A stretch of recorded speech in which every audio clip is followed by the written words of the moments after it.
And we're live. Yay, we did it. Hi, everybody.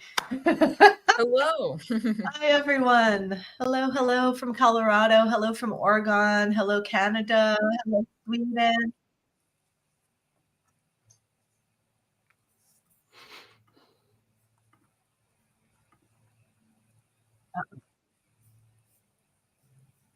Are you guys experience the lag on my voice again?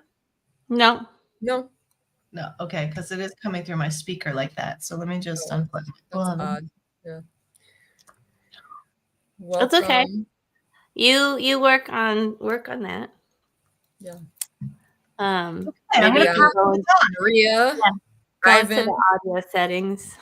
Charles, Suzette, Ari, Rhiannon, Alexander, Rita, Grace Under Fire. Welcome, welcome, everyone.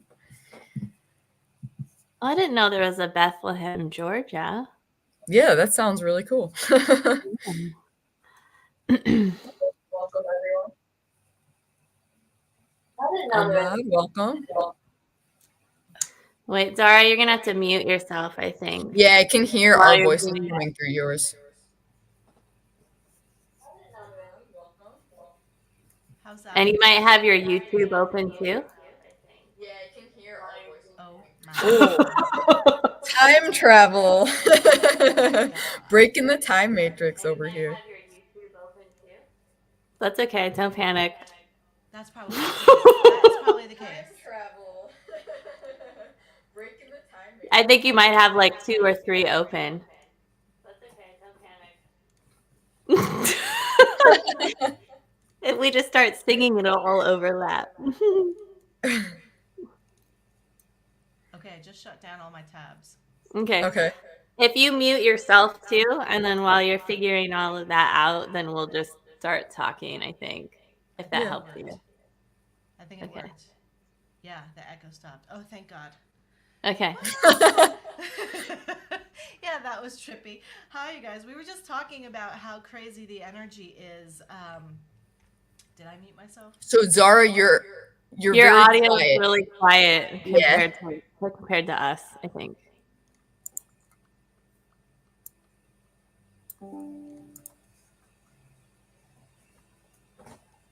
How about now? Is that better? Still kind of quiet. Yeah. Now. That's a little better, yeah. How about now? Better. And how about that? How about now? Good, I think. Okay. Sounds so firstly, everyone, thank you for hanging out while we figure out the technical stuff, because we are shamans and not IT people. And so this is difficult for us sometimes. So thanks, everybody.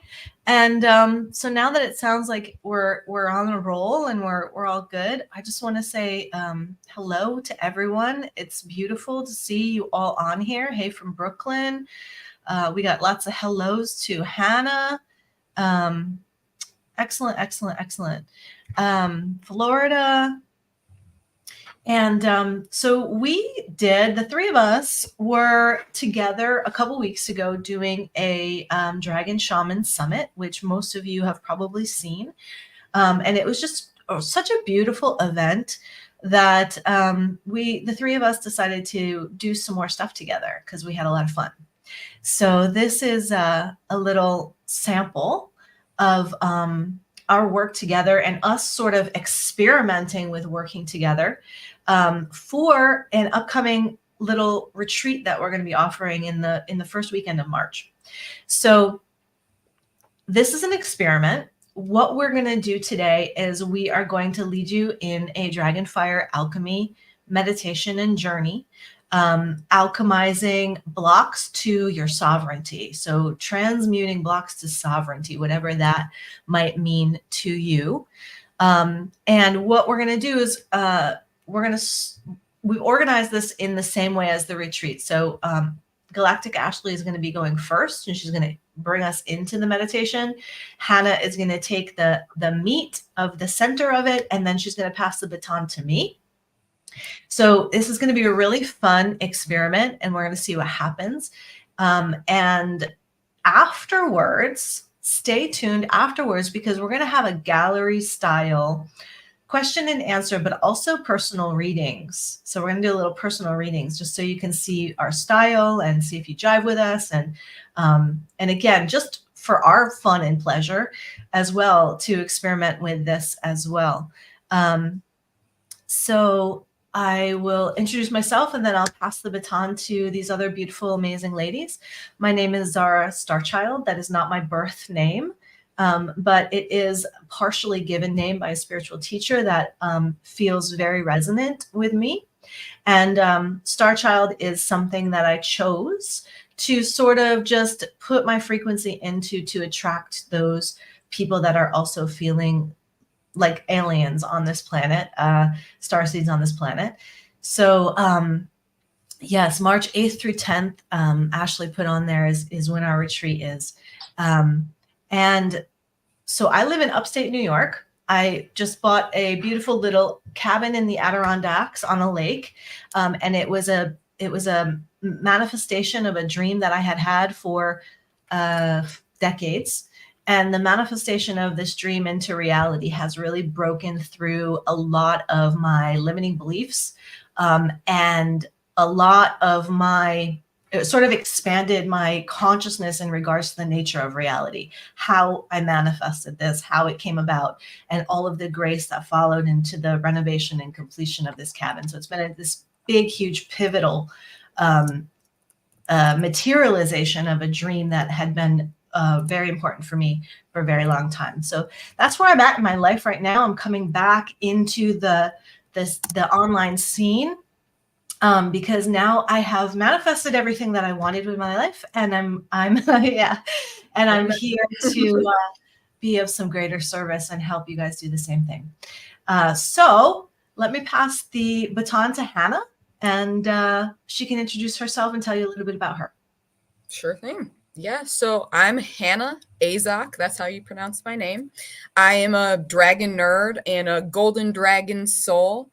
And I just kind of stumbled into this whole spiritual teacher thing, just kind of randomly following my intuition to post tarot videos on TikTok. And now 3 years later, here I am. But yeah, I'm total dragon nerd. I've always really been into dragons, but I didn't really realize that they were real. I would say I didn't accept that until maybe like the past 5 years or so. And I started to realize, I guess in short, that everything I thought was like imaginary, everything I thought I was just creating was actually like stuff I was channeling and like receiving and downloading in a sense. I was also creating it, but we're not going to talk about that. That's a little more complicated. But basically, yeah, I'm Hannah. I like to move all over the world. I'm a grid worker. So I've lived in the US, I've lived in Japan, I've lived in Australia. Now I'm living in Berlin, Germany. And I just kind of follow where the winds take me. I follow my intuition and kind of see where I end up. And right now, I'm just creating a new life for myself here in Berlin, Germany. I've had the opportunities already to do like live workshops here about dragons and stuff like that. So it's super cool. And if you didn't know me already, I like to help people own their powers and step into the driver's seat of their own lives to really kind of attune to the frequency of their own sovereignty. So that's what I do. I'm here for it. Thank you, Zara, for hosting this again, and I'll pass it on to Galactic Ashley. Hi, I'm really excited to be here, and I'm looking forward to this 3-day event that we have coming up. I think it's March 8th, 9th, and 10th. It should be really powerful. I have no doubt. It's interesting how we've all come together. We're kind of like holding these pieces of a multi-dimensional triangle, to say the least, kind of creating sort of a template.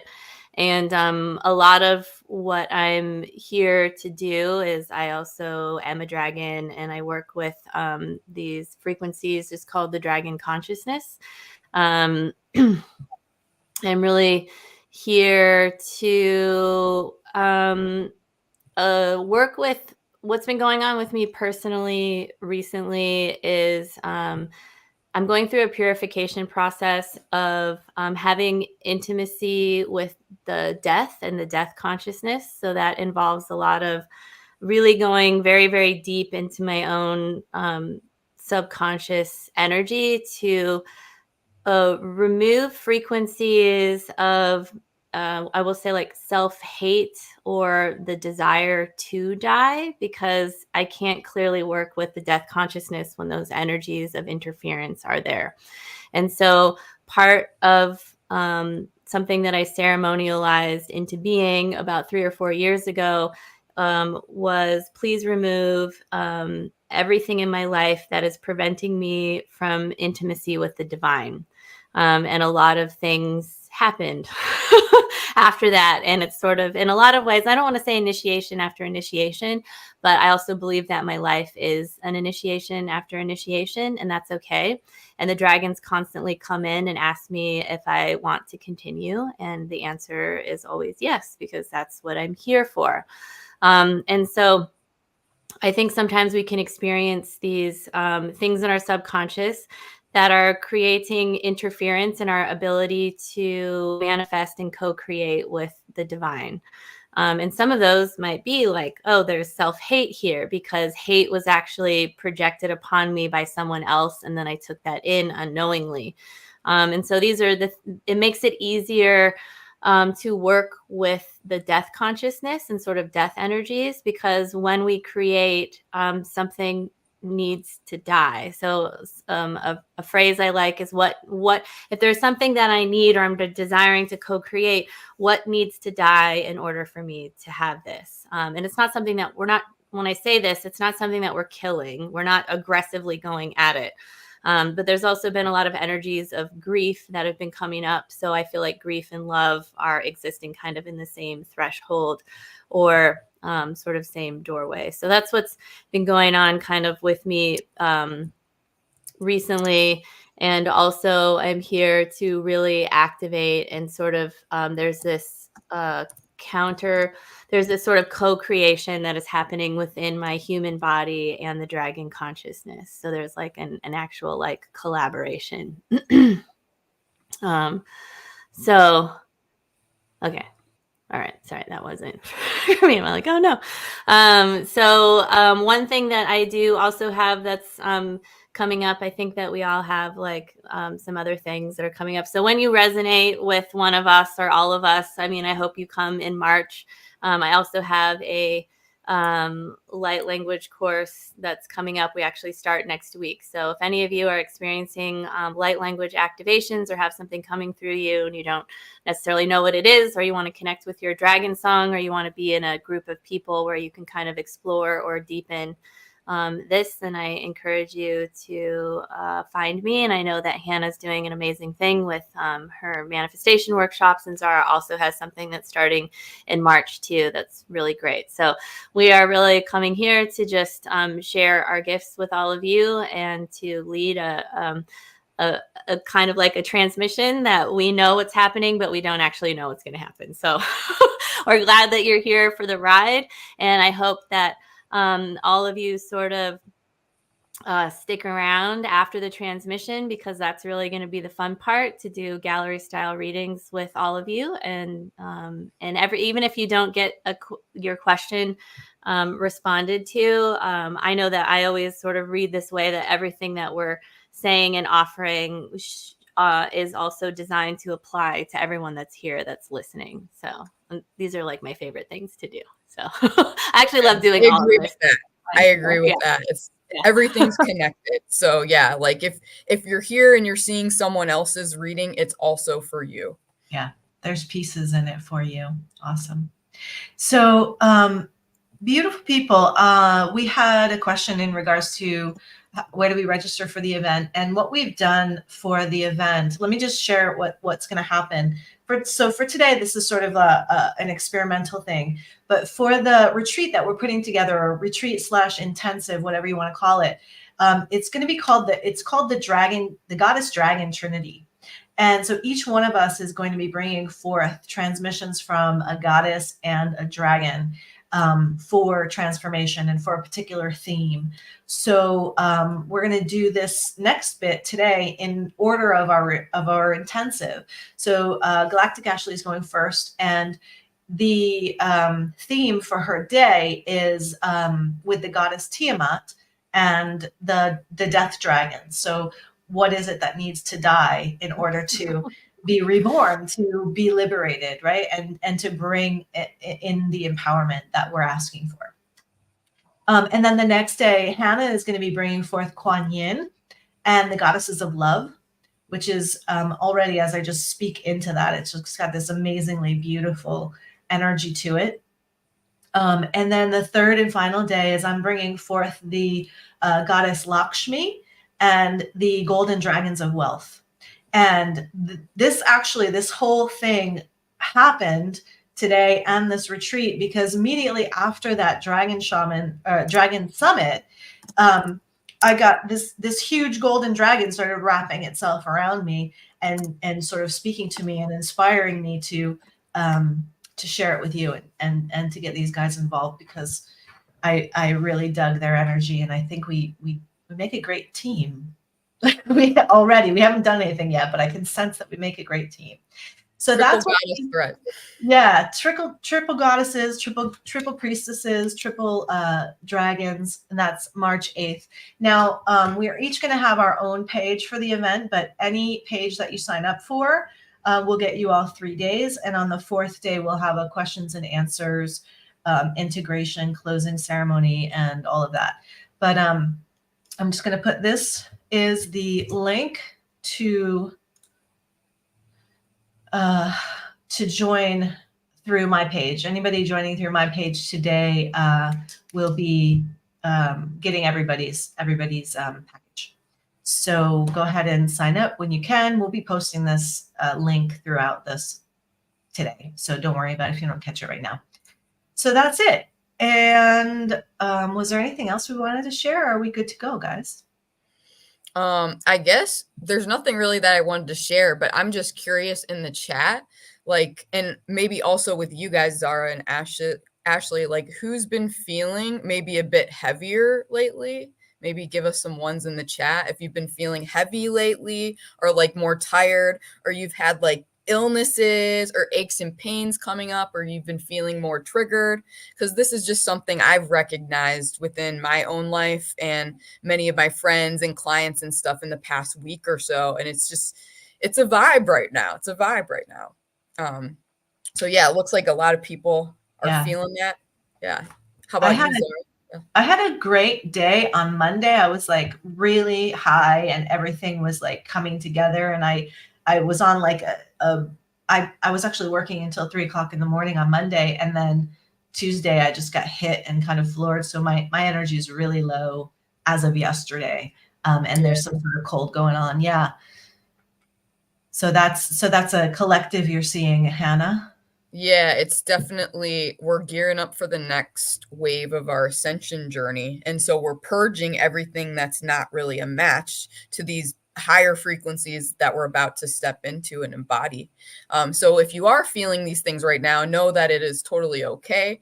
Just be kind to yourself, I would say, and try to get as much rest as possible, not to be angry at other people if they're pissing you off, if they're triggering you. Just hold this frequency of love and compassion for yourself and for others as we move through this collectively together, and know that you've come to the right place, because with this Dragonsfire alchemy today, I think what we're going to do is we're going to work with Dragonsfire, which is very alchemical, and it can transmute that heavy energy into high frequency energy. So you can offer these things up to the Dragonsfire today to be transmuted, which will make space for you to kind of step into the highest version of yourself. And hopefully you'll be able to, join us for the event in March, where I think today we're basically, it's like a prequel where we're going to be like making space. And then in March, we'll have the thing where we're embodying death, and then like love and rebirth, and then wealth, which is kind of the physical manifestation, I think, of doing that inner work. So yeah, and the wealth too, like, so I was sort of meditating on this the other day, and it's like it's almost like the threefold flame, like the death and the transformation and the wealth energy. The golden energy is also part of that threefold flame of creation. And that's what we're like when we're trying to create wealth for ourselves. We're moving into the creation energy. And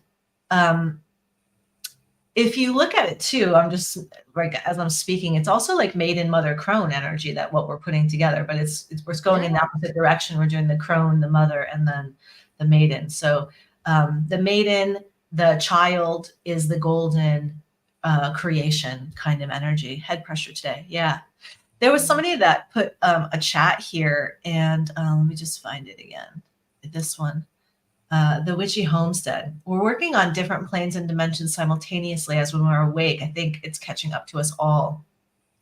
And I will say to this comment that I have had the absolute weirdest, strangest dreams over the last 2 days. And this morning I woke up. The dream was so vivid and so multidimensional and so depth that I woke up feeling like it wasn't a dream, that I had like sort of transported into some weird alternate parallel reality with my consciousness. It was that sort of elaborate, and I'm kind of spinning actually from it today because it was so intense. So thanks for that comment. Yeah, it's definitely trippy, like what's been happening recently. The theme of living parallel lives, like while we're sleeping, while we're in our dreams. I had this experience last night, and I keep having it again too, where it's really trippy shit. We're really we're really stepping into our multidimensional selves. That's really all I can say on that. Very interesting. Very interesting. Yeah. So you had it last night too, one of those? Mm-hmm. Yeah. You keep having it every night for like a year now, I would say. Wow. Yeah. Wow. All right, we've got a lot of comments. People are digging here. Did you want to say something else? Yeah, I just want to add. So I don't know if we've said this yet, but do either of you want to talk about what Dragonsfire is? Since that's the title of our event. I think that's great. Did you want to say something about it first, Ashley, and then maybe we could all say what it means to us or how we work with it? Yeah, sure. For me personally, it's something that I feel like is running through my veins, and I feel like it's actually recently been sort of reactivated in a different way, and it's also caused me personally. So I'm saying this me personally because the intention is that nobody experiences physical pain today. And just to be clear, because while we're working in these powerful energies, part of I'm going to say our intention, but it's our intention, my intention, and since I'm leading this in the beginning, since I'm going first, the intention that I have in all of my sessions and whenever I'm doing work, because I recognize that dragons are extremely powerful energy, is that your higher selves are really going to be mediating what you are capable of bringing in and taking in. So what's embedded in every sort of transmission that I do is that everything gets titrated into your system accordingly, that we are not looking for a health crisis, but that's not the term. So that your body doesn't. Yes, thank you. I was like, that's not right. That nobody goes into a healing crisis, so that we can still, for those of you that might have to go to work later today or work tomorrow or have children, that you can still function in your day to day. I love the term modern mystic that Carolyn Mace sort of coined, because I think that's the challenge of sort of being alive at this time, is that we all can't go out to someplace in the wilderness and live there free from society. We're actually being asked to integrate into our physical structures, to integrate into society, and to live a modern life while we're also being these high vibrational beings. So I just sort of want to make that part clear. So while I'm talking about what Dragonsfire means to me personally, it means that as it's been reactivating and activating in my physical body, it has to push through parts of my body that have been pretty severely traumatized. And so because I'm releasing these massive trauma patterns in my body, this dragon's fire is moving through it and it's causing sort of a lot of pain, but it's also a massive healing gift that I can use. And so I feel that we're going to bring this in today so that you can sort of play with it, access it, or maybe activate it into your own being, and however that aligns with you and your soul's blueprint, your divine blueprint.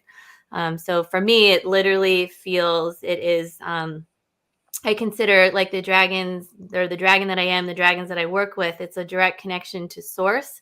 And it's sort of a frequency and a flame, a breath. Like if source had a breath, it would be the dragon fire, the dragon breath. And so being able to embody that and having that sort of being able to emanate through my heart, that means I have a lot of work to be able to do that, and to have my body be able to like have that living in its veins. So it's not even something that I go out to access or have to grab from somewhere else. I'm wanting it to be my higher self, and myself are wanting it to like be in the body. So it's accessible, so that it becomes something that's just like fire that comes through my body, that is a healing energy and frequency that can help others. Beautifully put. Yeah. Yeah. Definitely feel that vibe. I think you said it eloquently. I guess also to build on that, I would say it's all the things that you said. And also for me specifically, it comes up as this alchemical frequency. So it can be really heavy, right? Like being a human in this physical 3D reality, especially if you do identify as like a dragon soul, as a starseed, as someone that's not from here, right? It can be so heavy and frustrating at times. And so I like Dragonsfire because I feel like it is our connection to source, or our dragon energy, that allows us to instantly transmute that heavy energy into higher frequency energy. It's kind of like our superpower in that way. And I mean, Dragonsfire, because of the programming of the false matrix, it can get a bad rap as just being like this fire that is so destructive and it's bad and it's scary.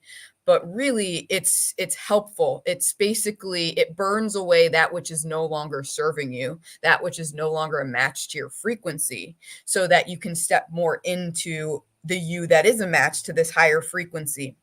And that's just kind of how it appears for me. I think it's also, to kind of ground an analogy, it's like when you're working out, right? And you feel like after doing a lot of reps or something, a lot of cardio, you feel like hot all in your body, in your veins. Like that to me is Dragonsfire. Like it comes through your body, it transmutes, you know, that old tissue, that old energy, it burns it away, and it makes space for like the new, stronger tissue to come in. So that is how I experience Dragonsfire. And I would say, I don't think I need to tell anyone here that when you work with the dragons, it can be really intense, like Ashley was saying. So I really appreciate, Ashley, that you're setting that intention for all of us to have it kind of mediated, that we're not going to go into any healing crises. Because I feel like a lot of us already are in healing crises. Like right now, this is the ascension energy, I think, for the next few weeks. Is it's, yeah, a lot of this stuff has already come up. We don't need to make it worse. I'm also going to set the intention that we get actually some relief, and we get to experience more like of the gentle, peaceful nature of Dragonsfire. Because I also, just now it's coming in, it's kind of, it reminds me of being in like the womb or something sometimes. If you just kind of like soak in the Dragonsfire, you just kind of exist within the Dragonsfire, let it wash over you. It can be kind of this loving, protective, nourishing sort of energy as well. Yeah. And particularly because this is a live event and we're holding a container through the duration of this, but we're not doing follow-up, like holding space after for everyone. So you can go ahead and set the intention, like in the space. We'll create some space for you to kind of like bring in an intention for you today. But somebody asked if they were going to have, or for activating the dragon's breath of the dragon's fire. I would say that we're bringing in the dragon's fire, and if that ends up activating you because today is the day that you and yourself have designed it to be activated, then then let it be. But I don't our specific intention, I think, is more about sovereignty and reclamation of maybe parts of us that we're needing to sort of onboard again. more than activating that specific thing. For me, that feels like, I don't know, and this is just me, and maybe I'm overly sensitive to working with dragons and have seen the fallout, that I like to have containers that are longer. So if I were to do that with somebody, I would make sure that we were like in a multi-week, month thing to make sure that that gets in and lands and stays. So yeah. Zara, you're muted. So there's a couple comments in here. Do you guys want to answer a couple questions before we get started? Sure, why not? Okay, so we're going to ask you guys not to ask any more questions, but we'll just get to these. And any other questions that you have, you can wait till the end. But just so that these don't get lost, I'd like to just are you guys aware about somatic shaking that can be triggered with working with? Yeah. So I'm going to say this. I'm just going to be really transparent with everybody that the dragons have been sort of with me and around me and communicating with me, but I don't have a lot of experience working with them. Just they've been in my awareness and they're making themselves available for me. That I up until now, I haven't been really pulsed to work heavily with them. I've been working with goddesses for a really long time and different ascension frequencies. So I'm going to leave Hannah and Ashley to talk about the dragons for the most part. So, but hold on, because Zara, you work a lot with the star beings, and I'm sure you've experienced shaking, somatic shaking in downloads and other things. Do you want to talk about that? Like, because it's still a somatic shaking.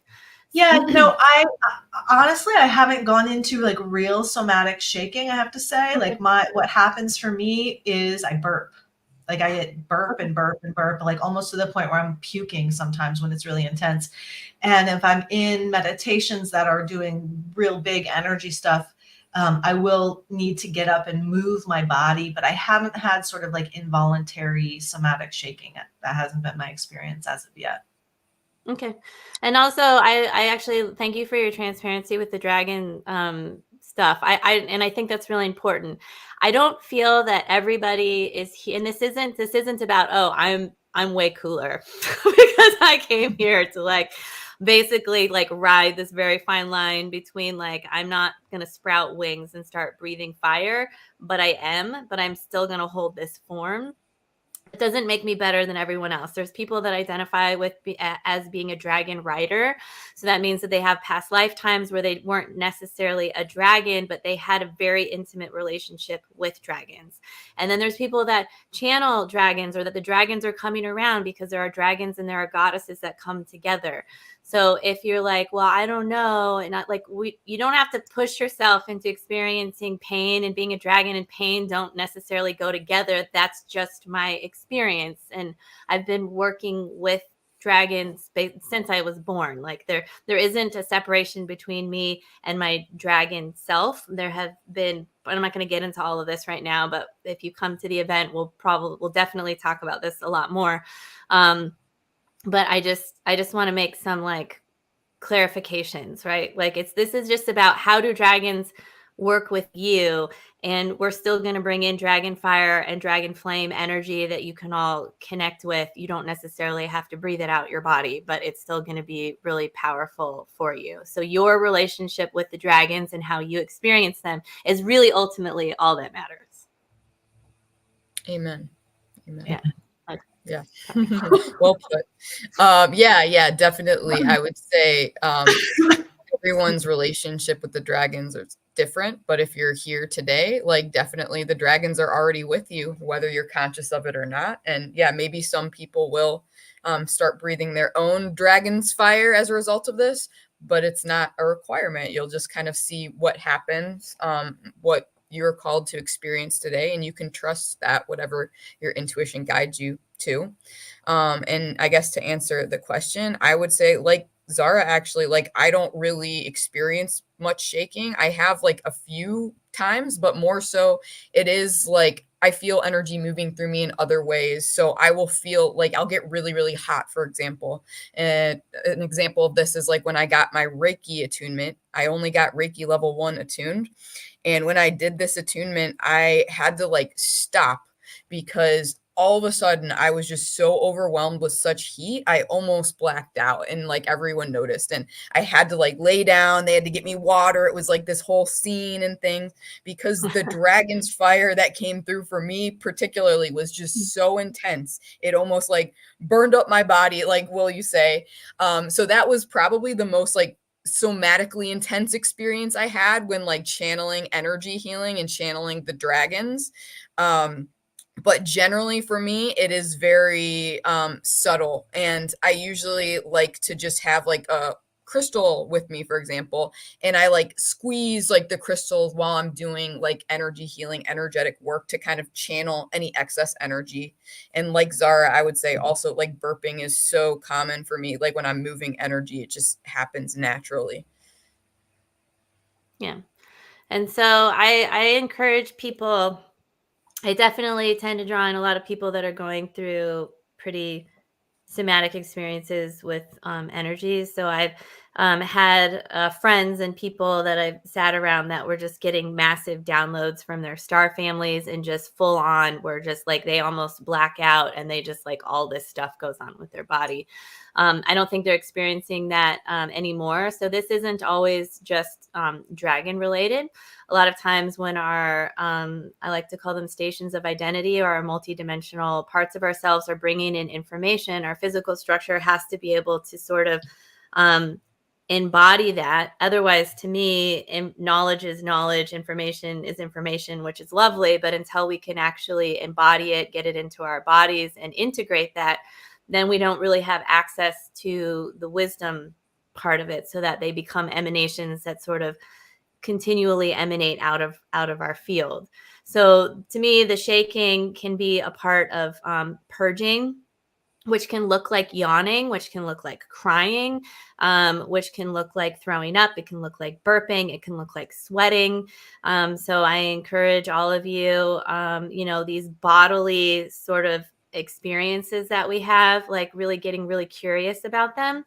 And paying attention to what feels like yours and what feels like maybe more collective, and all of these things. Absolutely, if anybody is experienced with different plant medicines, and you've probably noticed, particularly with like ayahuasca and things like that, all of these types of purging things happen, and that's in a different space. But those same purging experiences can obviously, of course, happen outside and in any sort of altered state of consciousness, because a psychedelic experience to me can mean a contact experience with galactic family, can mean through breath work. Like we have all of these ways in which we can enter into these altered states of consciousness, and our bodies, to me, the words that have been coming through, particularly through the Emerald Dragon lines, are that this is a year for radical embodiment. And I think that the more that we take care of ourselves, and the more that we rest, and the more that we sort of allow and pay attention and allow ourselves to remove these incoherent patterns that exist, and the ways in which we're still connected to the false matrix, I feel like this is a year that we can really, really, I hate to say like upgrade, as if our body isn't good enough, but in all reality, the one thing that has never, never, ever abandoned us in this lifetime is our body. And so to me, we're here to move into higher frequencies and higher vibration, into the new earth, into 5D living with these bodies, and that we're dropping density in the body.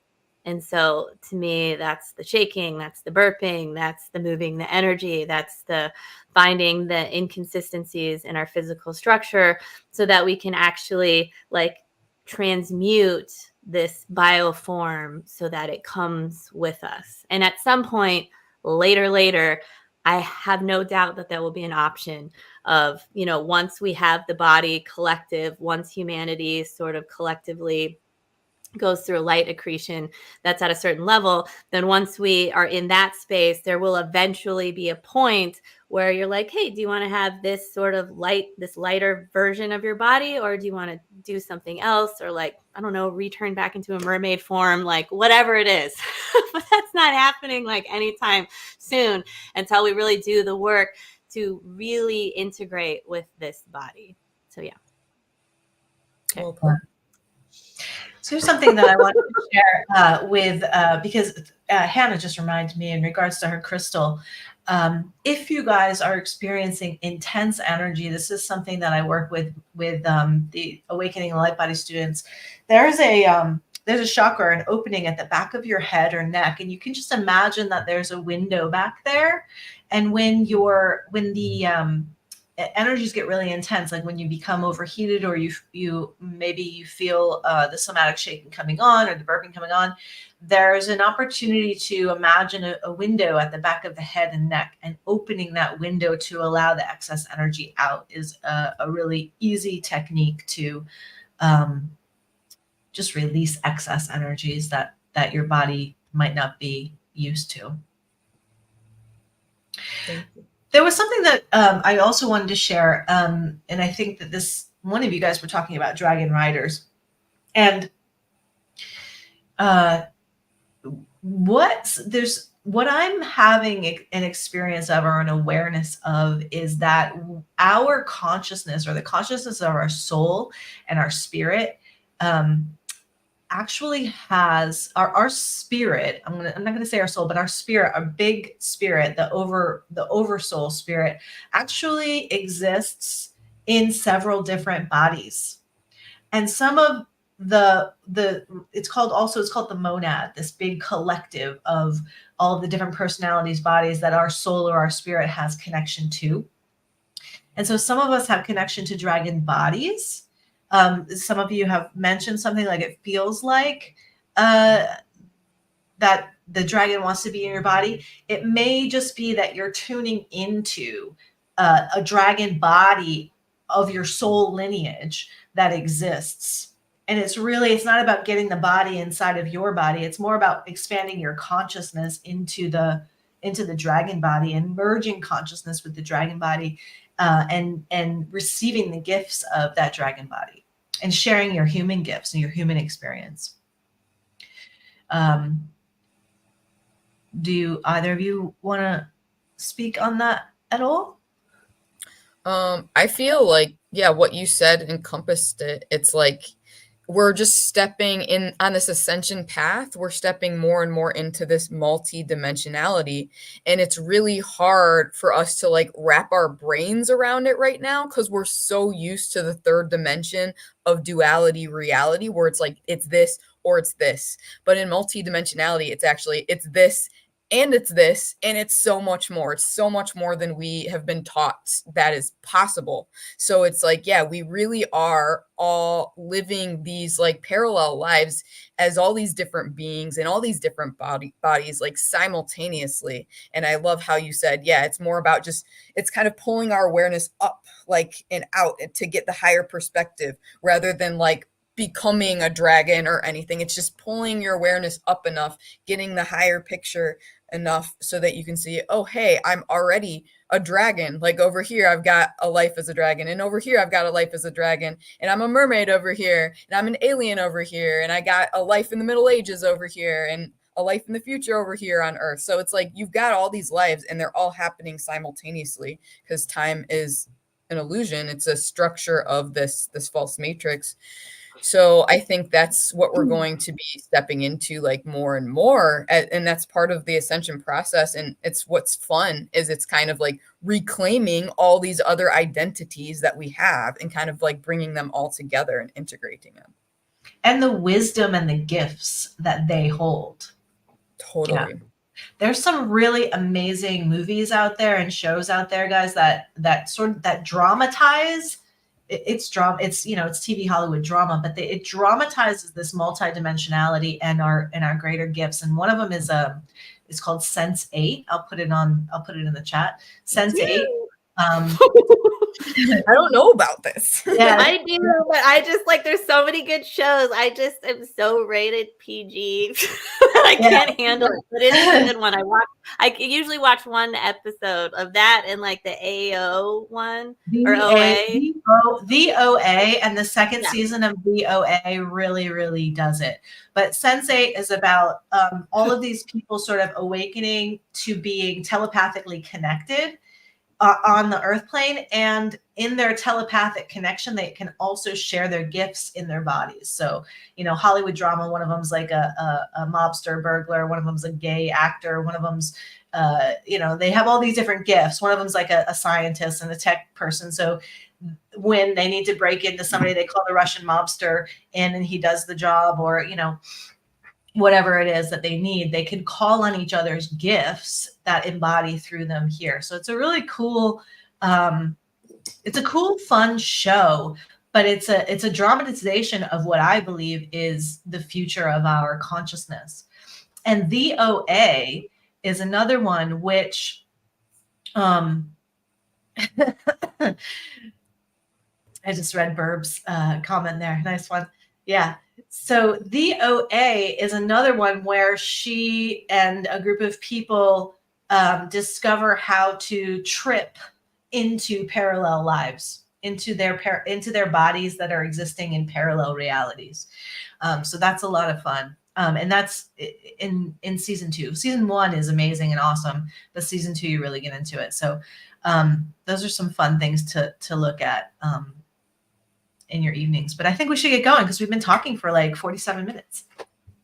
Okay. Thanks everybody for joining. And what we're going to say, I just want to say that if you're not planning on staying, it's probably going to be a good 45 minutes, this bit, give or take. So if you're not able to be in a place where you can really absorb and honor the ceremony of this journey, it may be best if you sort of tune out and then come back in 45 minutes or so, just to sort of respect the energetic space of the ceremony, so you're not just getting bits while you're trying to do other things. So how does that sound? Ashley, good? Mm-hmm, mm-hmm. Okay. I'm also going to be using a few instruments, and so I'm going to try and pay attention. I don't know how. I know in Zoom I can change some settings, but we're not going to do that in here because it creates an echo, I think, with everyone else. So hopefully the bowl and the drum and stuff don't overpower my voice. So I'm going to try and just do them a little separate, if that makes sense. Cool. So I'm going to leave you with Ashley, and I'm going to tune out. We're just sort of... Okay. Just kidding. All right. All right. So don't be totally afraid. I know I respect what Zara just said, and I think that that's important. But if you are washing dishes and you still want to kind of be in the vibration, I think that it's okay. But if you're really not paying attention, then I think that if you come back later. So ideally, and especially because Hannah has her hypno magic, that's gonna happen too. And so a couple of things can happen. I call it sort of clicking out. So it's beneficial if in this moment you can get yourself comfortable. You might even want to lay down. If you have a particular meditative practice and you're like, I like to sit up, then go ahead and do that. When I do these, I personally like to get real cozy and cocooned up and kind of lay there. I like to just lay like this. I don't know, my death pose, or however I feel like being guided. And I like to lay down and really, really go deep with this. So that is the opportunity that you have. And if you're in here and you're like, I'm not getting it, and I keep going in and out, that's okay. Just be really kind to yourself. If you happen to it's not even falling asleep. I call it clicking out. You just completely go out.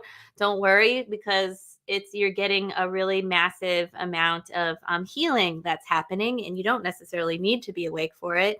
This is being recorded. You can always come back and listen to it. So just remember that whatever is happening right now, it's not the end of the world. You can always go back and listen to it.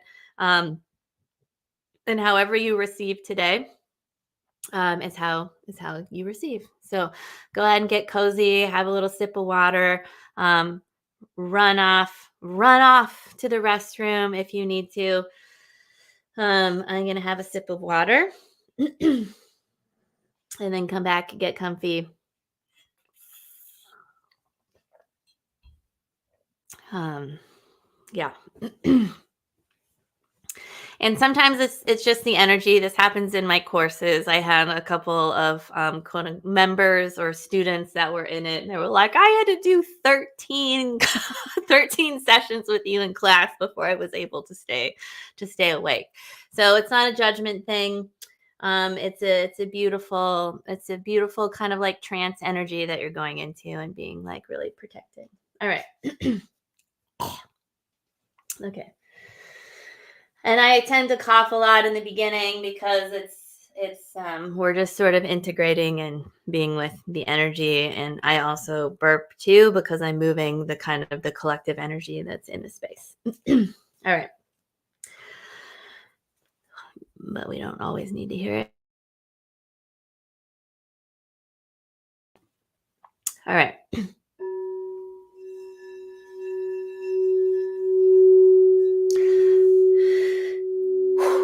So let's take a deep breath in.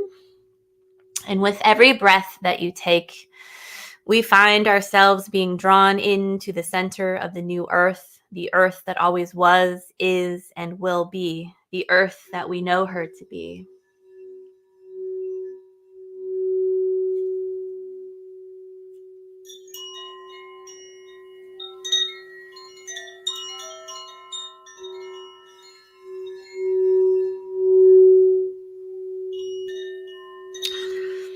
And as we do this, we find the frequency of the dragon consciousness, this consciousness that exists beyond the threshold of creation, as they come in collectively with the new earth energies to create a space of safety and unconditional love and support.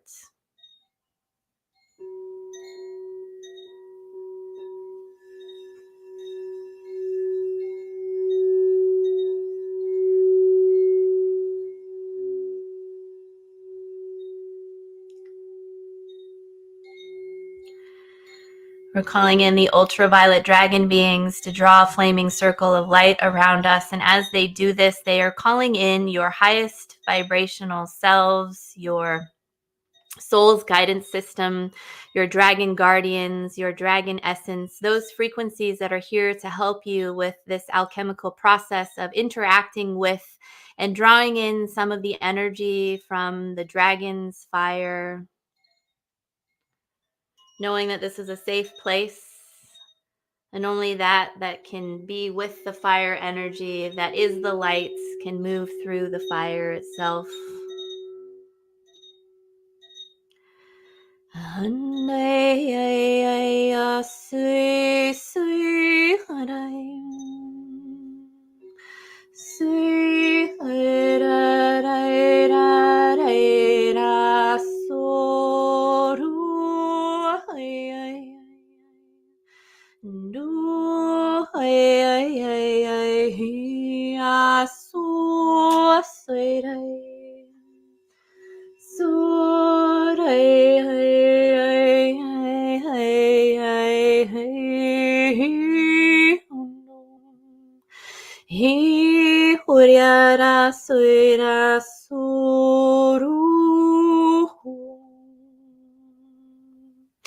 So as we are in this space and you can feel the dragons that were part of your dragon riding connection or your dragon self, or maybe you are connected to the dragons through the various goddesses, or maybe you are simply here and you are curious, go ahead and allow these energies to maybe come closer to you as you begin to feel the heat and the fire of the flame of the light.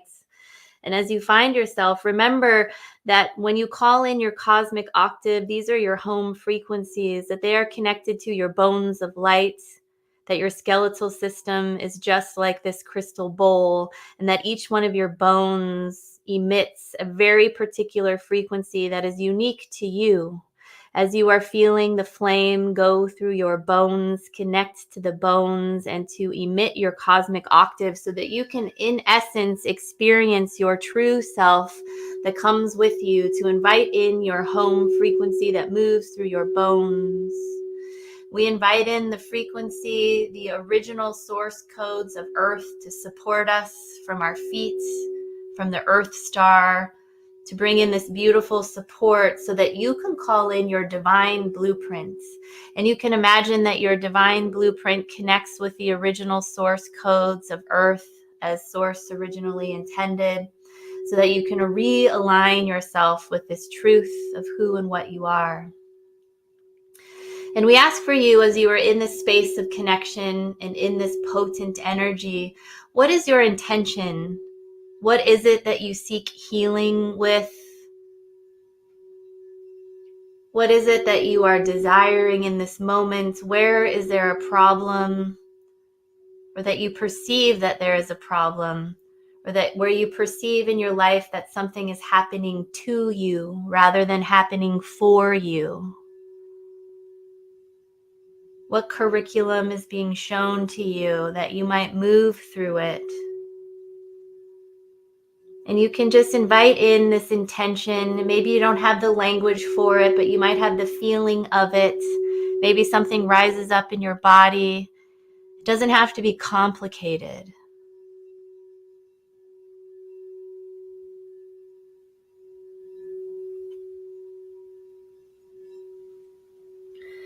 And as we invite the flames of the dragon fire, we can find ourselves gathering around this beautiful dragon's fire. It is as if the breath of the dragon has risen up from the core of the earth and has brought up this beautiful flame for us to interact with. If you feel that you might want to breathe in some of the flame, you might feel that you just want to interact with it, or just allow it to start heating up your blood, start heating up your energy body, and start heating up your system.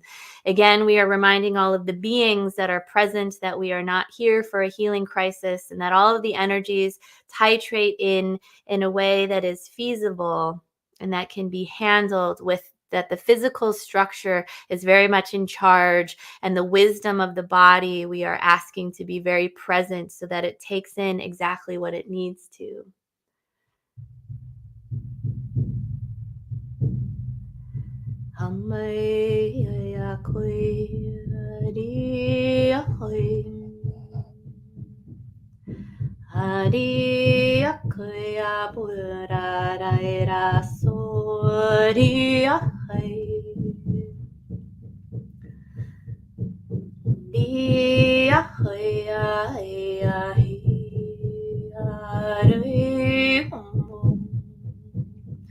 And in this process, we are inviting in your ancestors, the ancient ones. We are inviting in the cosmic serpents and those energies that understand what it means to know the divine frequency that exists on the face of this earth. Because before the serpents got their wings, they are directly connected to the dragon consciousness, to the dragon frequencies. These energies exist within your own DNA. They wrap around your spinal column, your core essence, your core, your channel that is in the core of you. And your ancestors are here all behind you as if they are serpentining out behind your heart space. They are showing up for you and showing up with you. These are the ascended ones, the ones that are healed. And we are asking for the ancestors that are within your own system, within your own body, that need healing, that are ready to cross into the fire themselves. We ask for the dragon illuminaries to open a light gateway in the center of this dragon's breath, so that they may cross and that they may enter, and that you are here to feel this, so that you can eliminate, so that you can release soul patterns that are ancestral, that are held in the ancestors, so that you can release grief that you are grieving from the ancestors.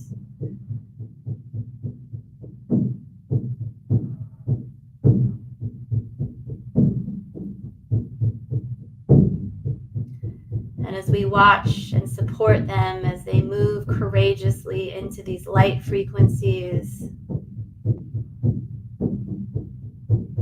and then we ask for the purification process to blow gently over our bodies as we are here in a community together.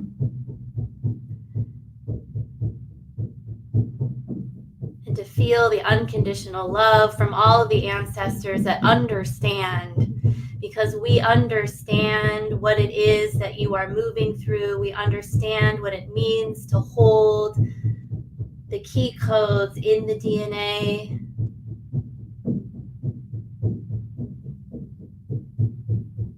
That are here to open up higher vibrational qualities of Earth, to open up the star gates to the new Earth, to do grid work through the physical body.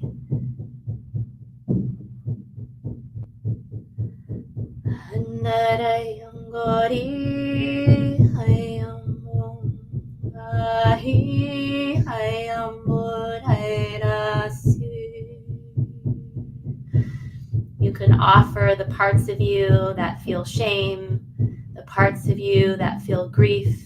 Whether you can identify them or not, you can offer them into the bright flame, the fires, the dragon's fire, the breath of source as it moves through this space, gently purifying. And again, feel the power of the ancestors at your back, supporting you through this process. The courage of embodiment, for you are needed.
For those of you that know that you are holding key codes in your systems, for those of you that are here to reclaim sovereignty of your body because you come from indigenous bloodlines, from nations, from First Nations, we invite you to step forward knowing that we are all here supporting you, that your ancestors are here supporting you.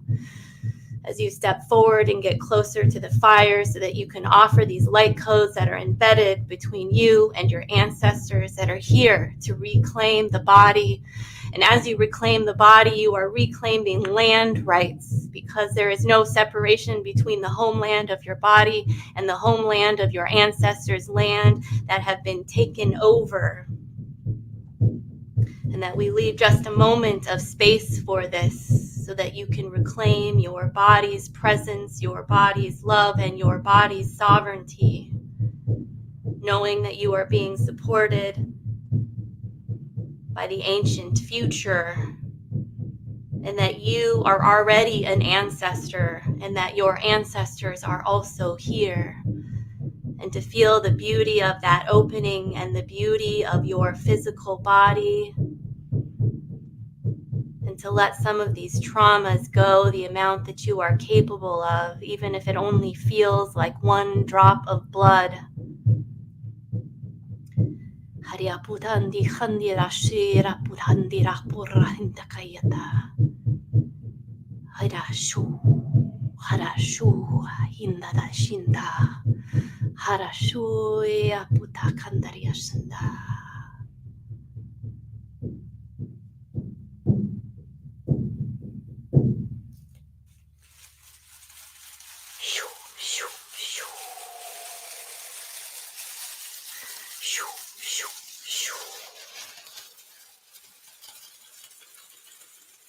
And to feel the unconditional love as it moves through you.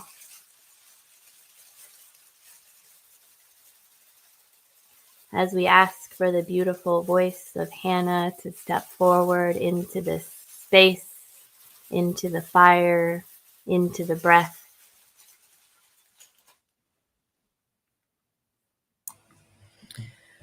So in the center of this circle, you can take in now, for a moment, the silence, the stillness, taking a moment to be present in your body, to be present in the present, to be here now.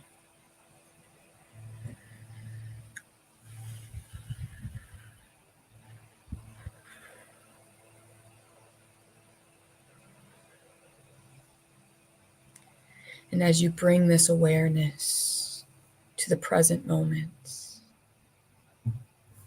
and to your body,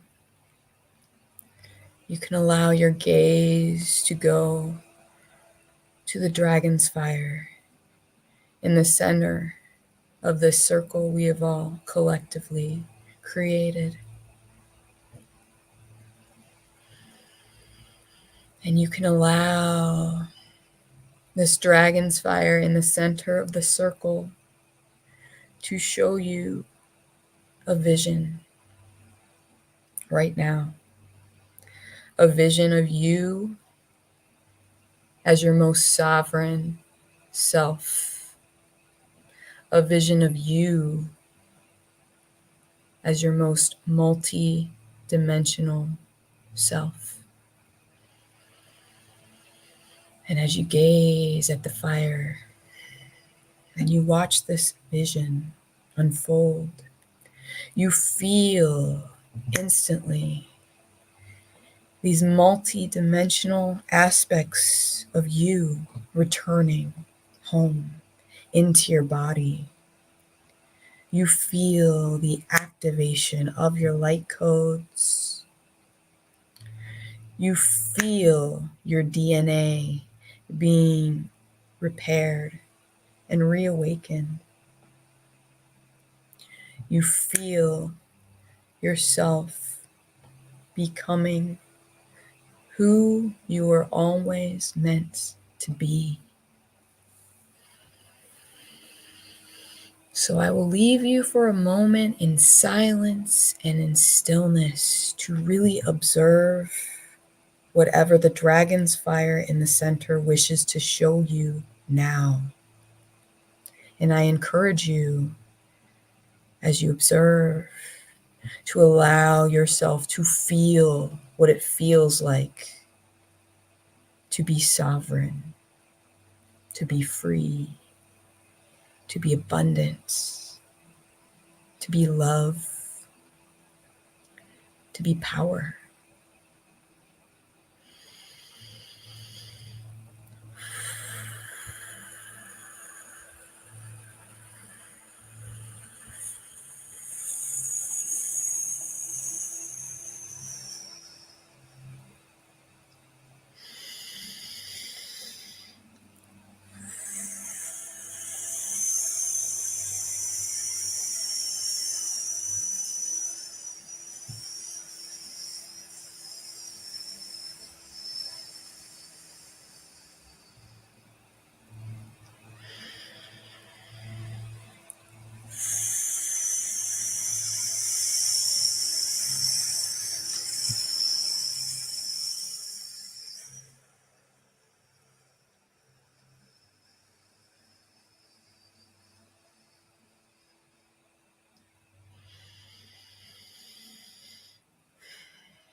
Know that as you watch this dragon's fire, as you observe this vision playing out, that this is already so. This reality is happening now, here, right in the present moment. Now, the dragons invite you to undergo the transmutation process that will allow you to manifest this particular reality, to align with this particular timeline now. And you can see how a portal now opens in the center of the circle amidst the dragon's fire. A door. You can start to approach the door now, feeling the earth calling you, drawing you in, feeling your most sovereign self calling you, summoning you, and feeling the dragons doing the same. As you approach this portal, you intuitively know that when you enter, it will take you to a special pocket of the dragon realm that exists within our Earth's core. You realize now that the dragons have always been here. They've always been with the heart for Mother Earth. And you have now reached a point on your journey where you are able to visit this place and to reclaim a lost fragment of your soul, a part of you that was forgotten many millennia ago as a result of trauma, in order to keep you safe. But the dragons let you know now, with their loving, healing, supportive, and powerful presence, that you are safe, that you are whole, that you are connected, protected, and loved. That we are all in this together. And the time to reclaim this part of yourself is now. So on the count of 3, we will all enter this portal together, and we will journey to the center of Mother Earth, where we will end up in a pocket of the dragon realm.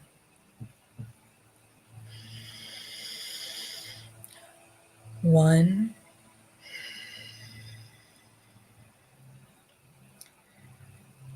two,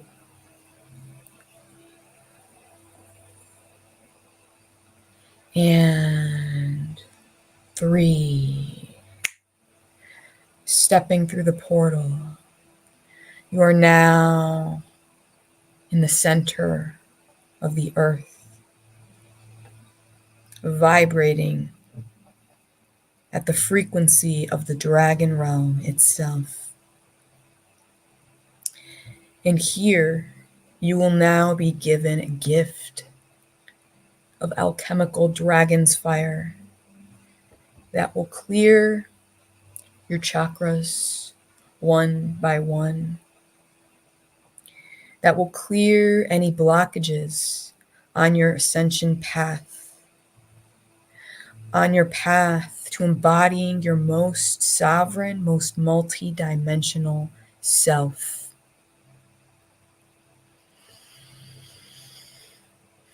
You feel yourself drawn to step forward. And as you do so, immediately you are engulfed by red Dragonsfire. And you allow this red Dragonsfire to flow throughout your veins, throughout your energy body, filling you with passion, filling you with fire, filling you with stability.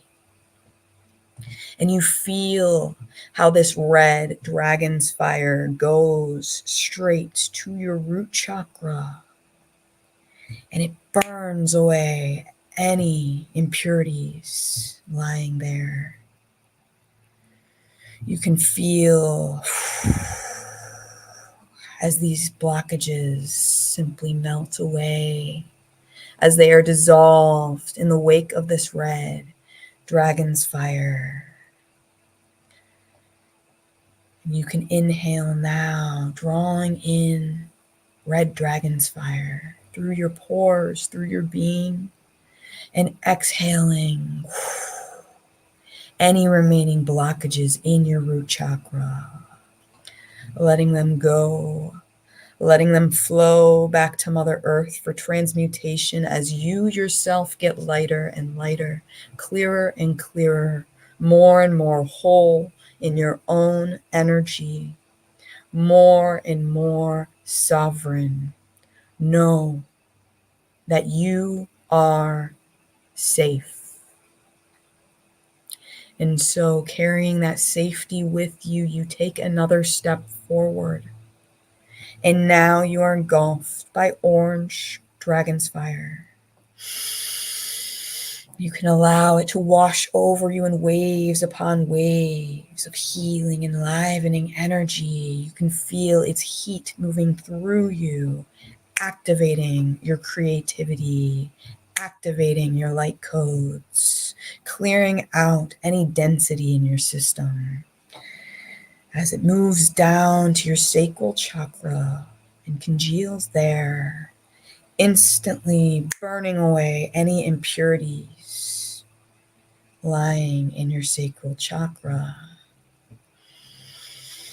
And you can exhale, letting those go, letting them return to Mother Earth for transmutation as you get lighter and lighter, clearer and clearer,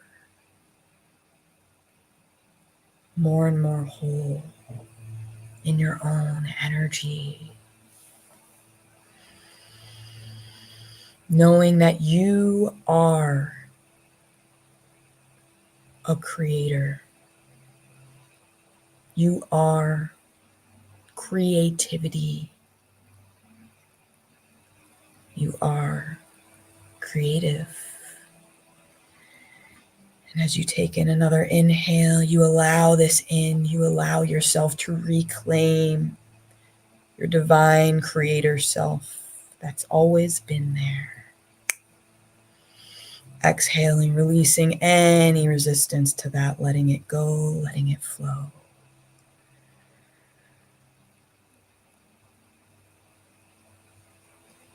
Knowing that you are a creator. And as you carry this creative energy with you, you take yet another step forward and are now engulfed by yellow Dragonsfire. You can feel how this Dragonsfire has a lighter frequency. Instantly lifts your mood and your vibration, flowing throughout your energy body, easily and effortlessly, moving to any part of you that needs cheering up, any part of you that needs sunlight, that needs healing, that needs love. And you allow it. Inhaling, sinking into this frequency now, letting it in, letting it flow. Exhaling any resistance to that as the yellow Dragonsfire congeals in your solar plexus chakra. And you feel how instantly it dissolves any blockages lying in wait. Dissolves self-loathing, dissolves the desire to give up. It dissolves doubts, dissolves fears. And as you inhale this yellow Dragonsfire, you feel yourself growing more and more confident. And you remember that you are enough, that you have always been enough. And so it is. You can exhale, simply releasing any blockages to this enoughness now, letting them flow back to Mother Earth for transmutation as you yourself get lighter and lighter, clearer and clearer. Knowing that you are confident. Carrying this confidence with you, you take another step forward. And you are now engulfed by green Dragonsfire. You can allow this green Dragonsfire to wash over you now in waves upon waves of loving energy. You can feel its gentleness, its healing qualities as it flows wherever you require love in your body right now. And as you inhale, you choose to allow this in. You choose to receive, knowing that you are worthy of receiving and that you've always been worthy of receiving. Remembering that you are love. And as you exhale, you release anything that is not this, letting it go, letting it flow back to Mother Earth for transmutation as you get lighter and lighter, clearer and clearer, more and more whole in your own energy. And the green Dragonsfire now congeals in your heart chakra. And you feel it expanding and dissolving the hurt in your heart, the grief, the heartbreak, the fear. You feel it for a moment, acknowledging it. And then you exhale, releasing it to the green Dragonsfire for transmutation. You allow it to dissolve. You let it go. Inhaling love, straight into your heart space.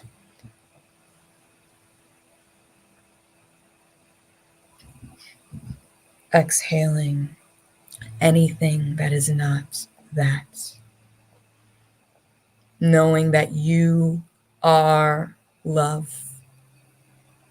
And carrying that love with you as you take yet another step forward. Now you are engulfed by blue Dragonsfire. The blue Dragonsfire feels cool this time. You feel this coolness washing over you. Waves upon waves of enlightening energy, connecting energy, refreshing energy. And you allow it to activate your light codes. Exhaling any resistance to this frequency now.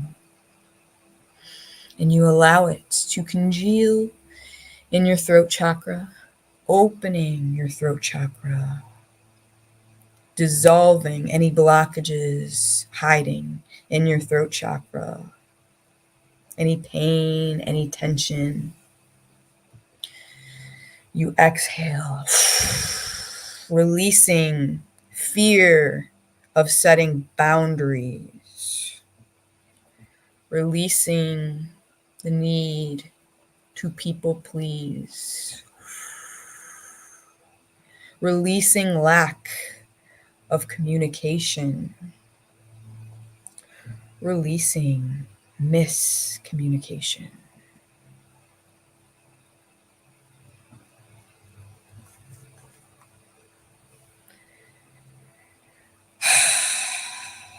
You take in a nice deep inhale and you feel your throat chakra opening up and expanding, and you allow yourself to speak aloud if you feel called to do so, to make sounds, to make noise, to express yourself, to burp, to move the energy that is now coming up through you. And maybe for some, this takes the form of Dragonsfire itself. You let it go. You let it flow. And you become clearer and clearer, exhaling resistance to this clarity, knowing that you are clarity. You are truth.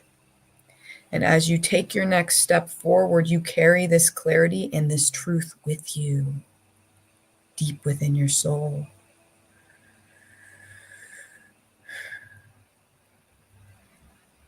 And now, you are engulfed by indigo Dragonsfire. You allow this indigo Dragonsfire to wash over you in waves upon waves of healing, enlivening energy. And almost immediately, this energy congeals right in your third eye, and it opens that chakra. It dissolves blockages to your third eye opening. It dissolves pain, tension, anxiety, confusion. And you exhale, you let it go, you let it flow back to Mother Earth for transmutation as you get lighter and lighter, clearer and clearer, more and more psychic, more and more intuitive, choosing to reclaim the magic in your blood, the magic that has always been there. You reclaim it now. You allow the indigo Dragonsfire to dissolve any remaining blockages to your third eye.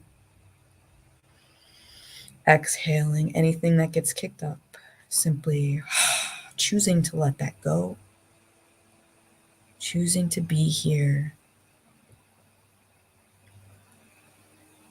knowing that you are psychic and you carry your psychic abilities with you as we take yet another step forward. And you are now engulfed by violet Dragonsfire. You allow this violet Dragonsfire to wash over you yet again in waves upon waves of healing, enlivening energy,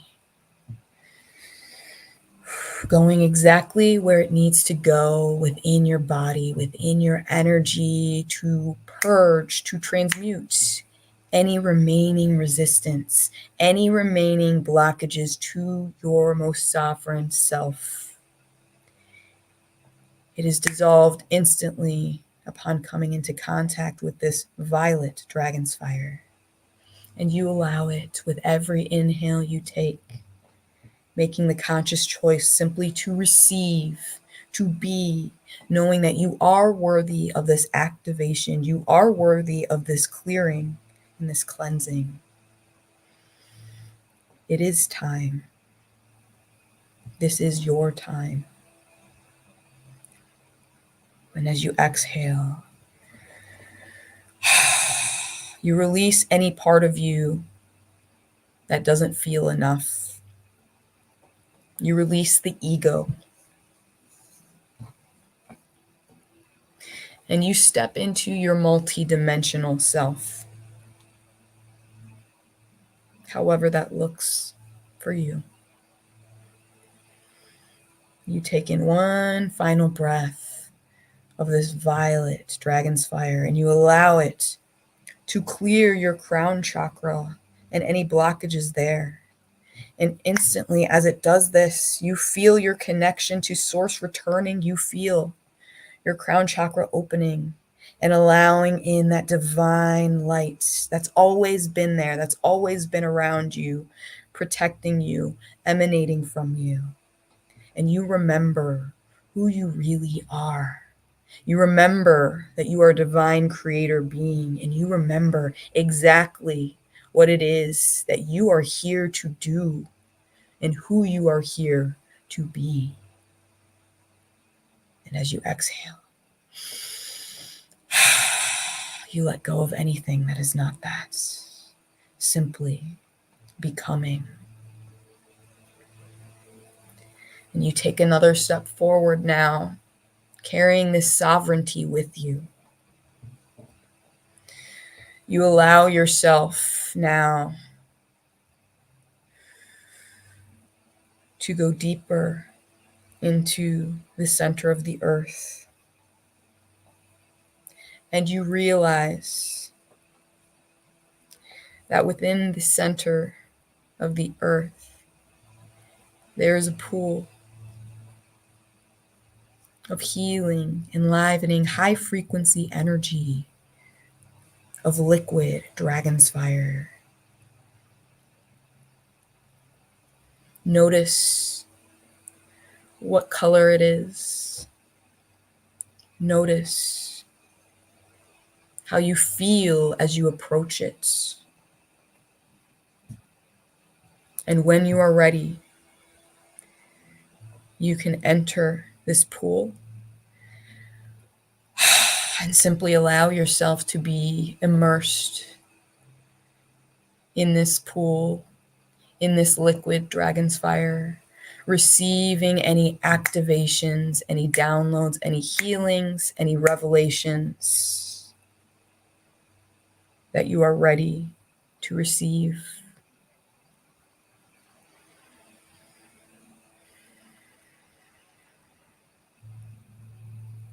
Just allowing it in.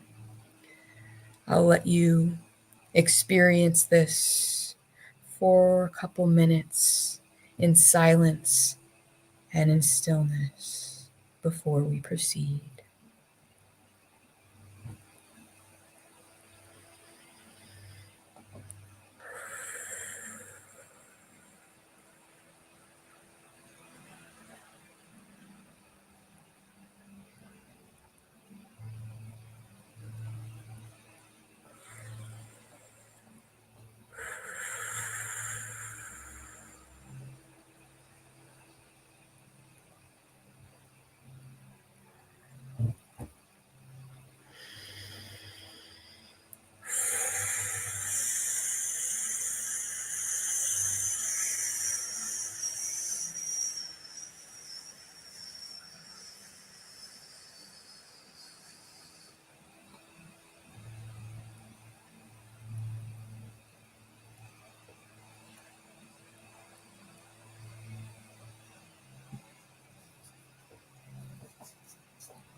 You can place your hands on your heart space in the 3D, really allowing yourself to feel the gratitude for this experience, for your multidimensional self, for the dragons, and for each and every soul present here today. As you remain in this loving, holding space of Dragonsfire that we've created together. And we now allow Zara to guide us home.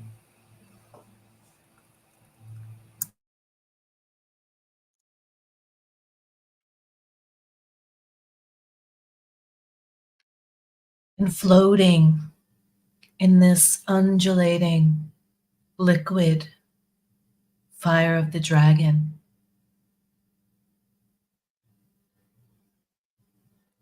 you are being transformed, you're being transmuted.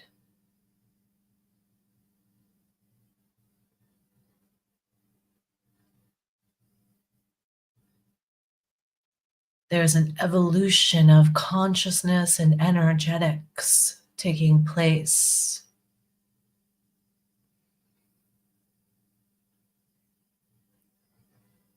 From this space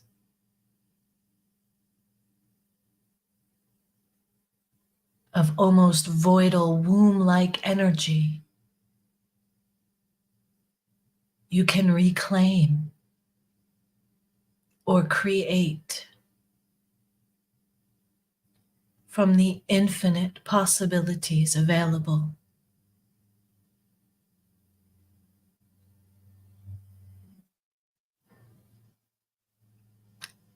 And so we invite you to move towards the center of this pool, where there is a rock that lifts up above the liquid with a very flat surface for you to lay upon. And so climb up onto this rock now and lay yourself upon your back as you face the ceiling of this great underground cavern. And above you is that portal. And as you look into the portal above you, there's a great dragon's eye looking down upon you, witnessing and observing, supporting and loving.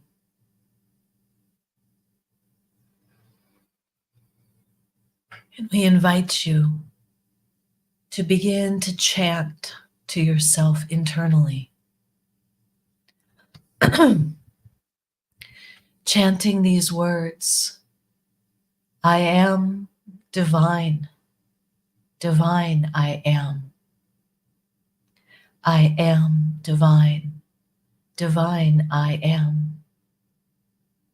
I am divine, divine I am. And continue to chant these words within your own mind, within your own heart, as you gaze into this dragon's eye, who gazes back at you. And the proclamation of this statement, I am divine, divine I am, is the antidote, is the medicine for all of the limiting thoughts, all of the limiting beliefs that would have you question, who do you think you are to become so big, to become so powerful, to co-create your life? Who do you think you are to pass the boundaries of your ancestors, to pass the boundaries of your community, to reach further, to proclaim greater for yourself. Who do you think you are? And the answer, the antidote: I am divine. Divine I am. I am divine. Divine I am. I am divine. Divine I am. Feel the empowerment that these words begin to activate within yourselves. For I am divine. No more divine than you, but divine I am. I am divine, no more divine than you, but divine I am.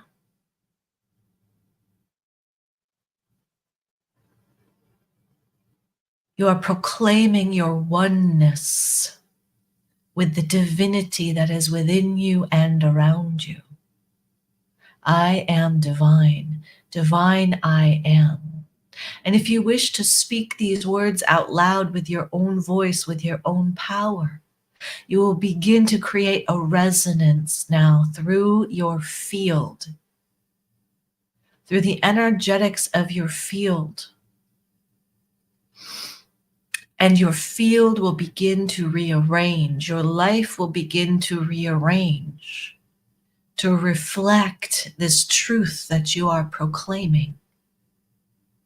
I am divine. Divine I am. I am divine. Divine I am. And as you proclaim these words, begin to stand upon this altar within this pool of dragonfire.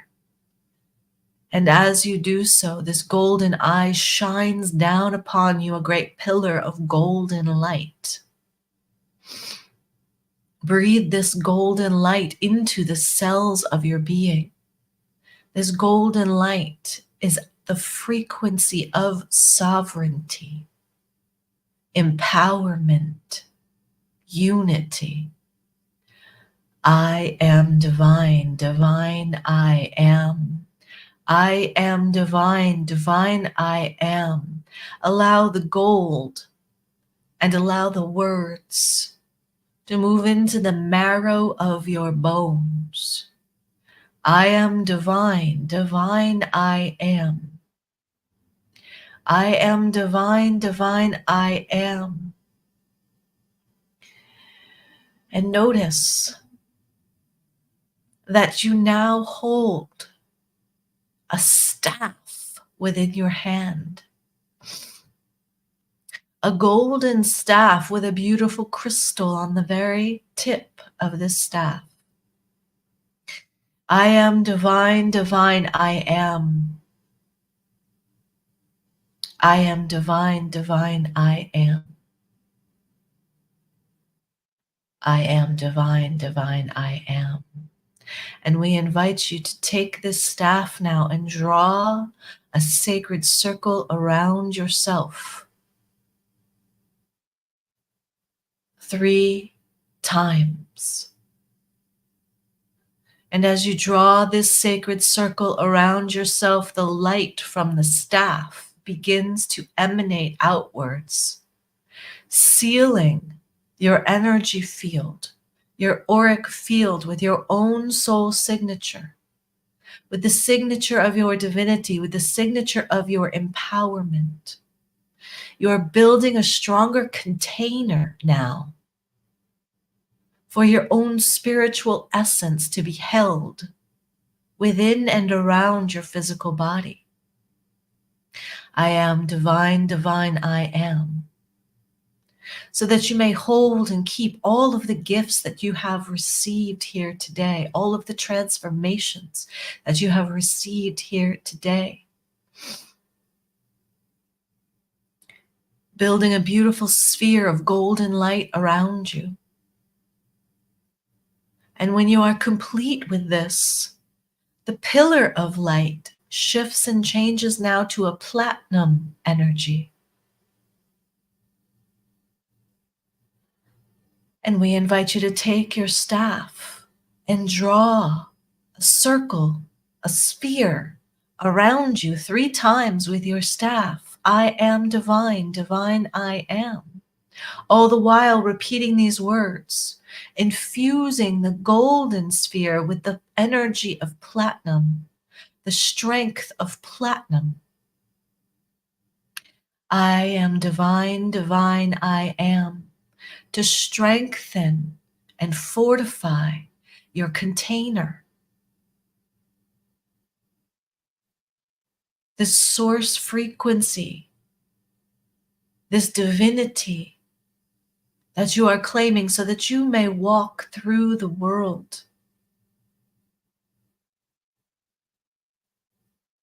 in a container of home frequency, in a container of your soul spiritual essence. I am divine, divine I am. Sealing any rips, tears, leakages, blocks in the auric field. Fortify this field for your greater, uninterrupted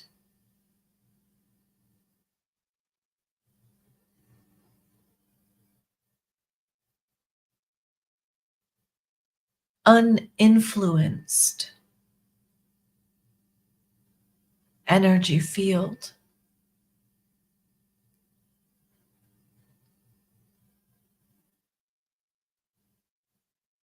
And as you build this greater sphere of light, you begin to levitate in this great, beautiful bubble that you have created up through the portal above you, moving through the many layers of the earth.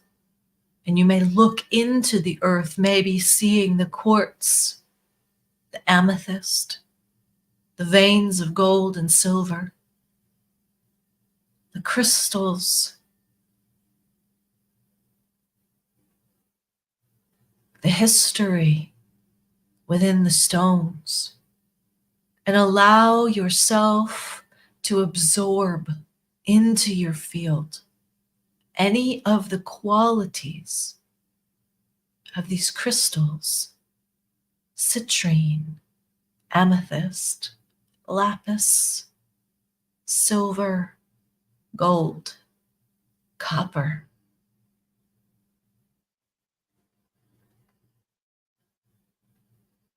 Drawing in what would be most supportive for you to take with you. Drawing in the essence, the frequencies that would most greatly support you on your path. And as you emerge once again upon the surface of the earth,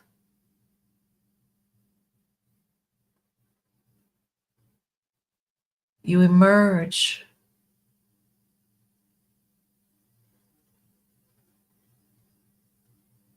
through a great white lotus flower whose petals hold you softly and gently.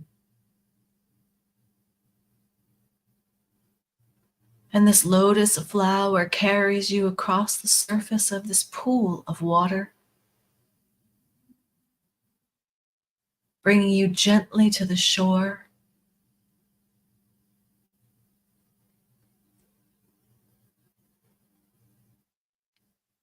And we invite you to rest now and allow yourself to integrate all that you have received through this journey,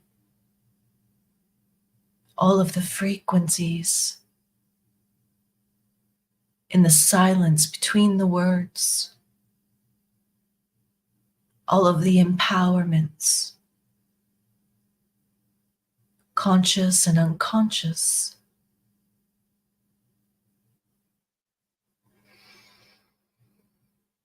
Gare Naharuye ano Arahanari Akianoro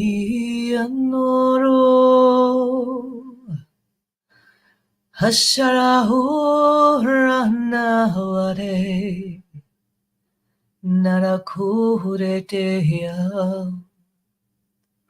Shaloiraki Hamahueo Alamor Hashihana Asolomor Akianarwa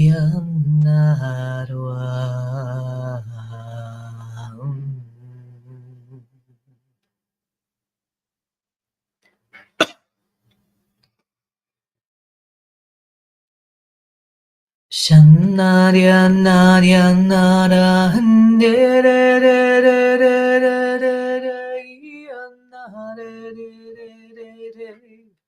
Halo yo yo yo yo ishe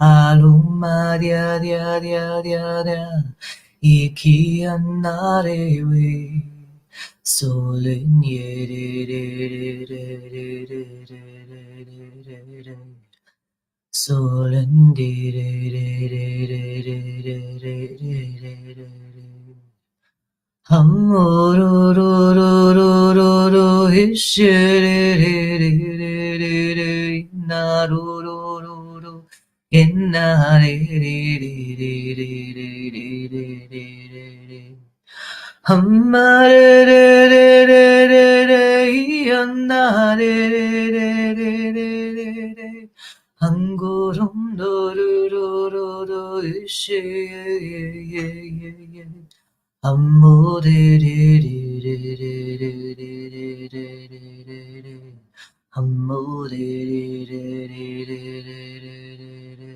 re re re Na ra ra ra ra he ra na ra ra na ra ra Ashe na ra ra ra ki na re re re re Halo ro ro ro ro ro ganga we we we we we Hambo ro ro ro ro ro ngawi Saluma saluma da de de de de de de Saluma da da da da da enangira de Da ro ro ro ro de dangia randare And as you rest, as you integrate, begin to give gratitude, begin to give thanks, begin to give reverence for all of the blessings in your life. Mango ro ro ro ro isha re re re re re. Naruko ro ro ro ro ro ina re re re re re.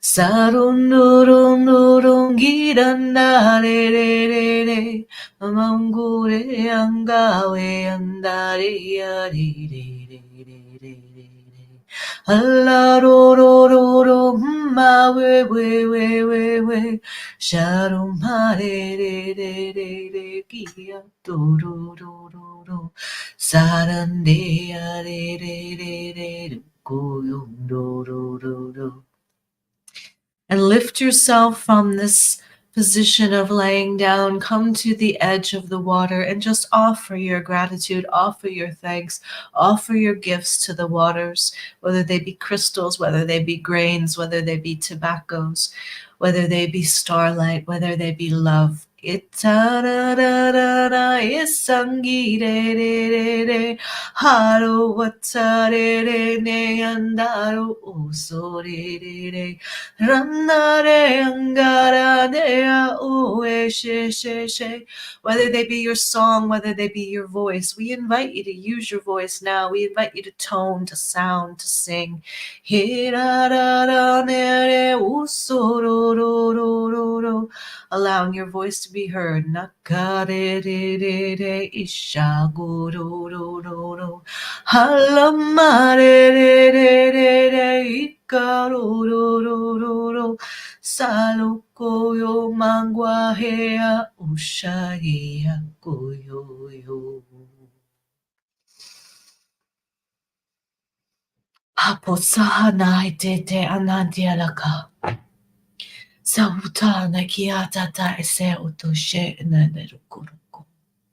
We give thanks, we give thanks, we give thanks to the many beautiful dragons that have been named and unnamed, that have partaken in this beautiful ceremony, that have comforted us, that have protected us when we have been conscious or unconscious of their presence.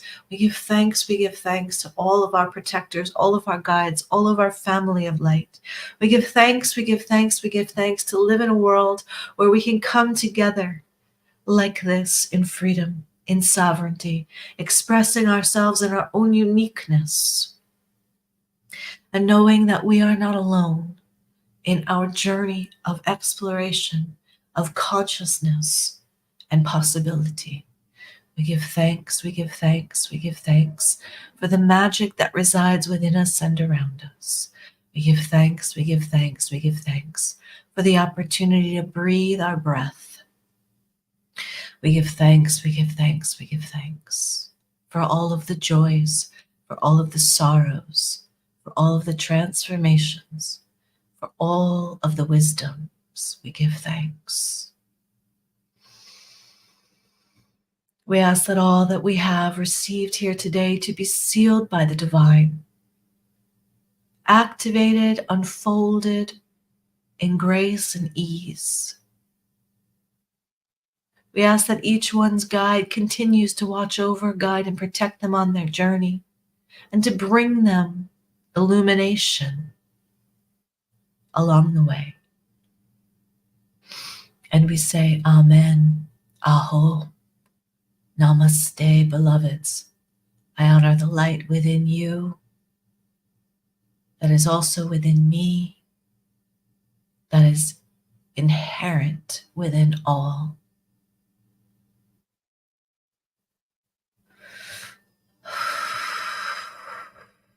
Blessed be, blessed be, blessed be all beings.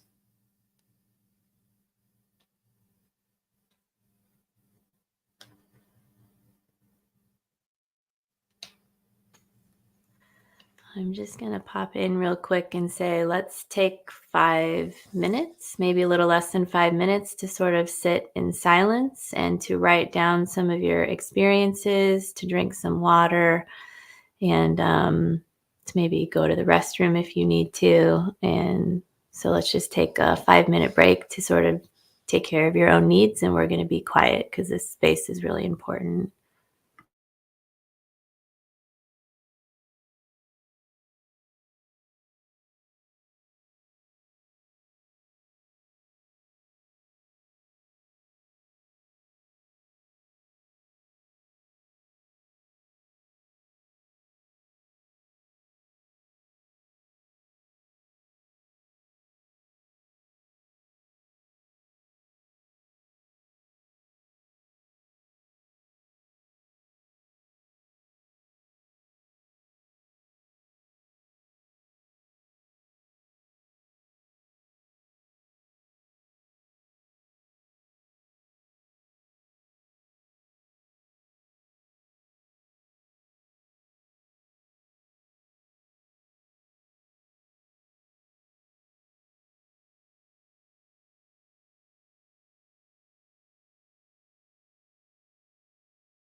Hey, everybody.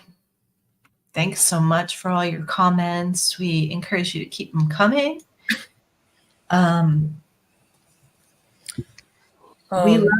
We love hearing your experience, especially since we're not in a live class setting. So please keep them coming. It really is very helpful and supportive for us to know what you guys received about it. And to answer, we had a question out there about if we're having another reunion with the three of us, and if you came late, we talked about this in the beginning. This is a little experiment that Ashley and Hannah and I decided to come together and try out, and it was so much fun. And we are going to offer a 3-day intensive in early March 9, 10, and 11, I think. Or is it 8, 9, 10?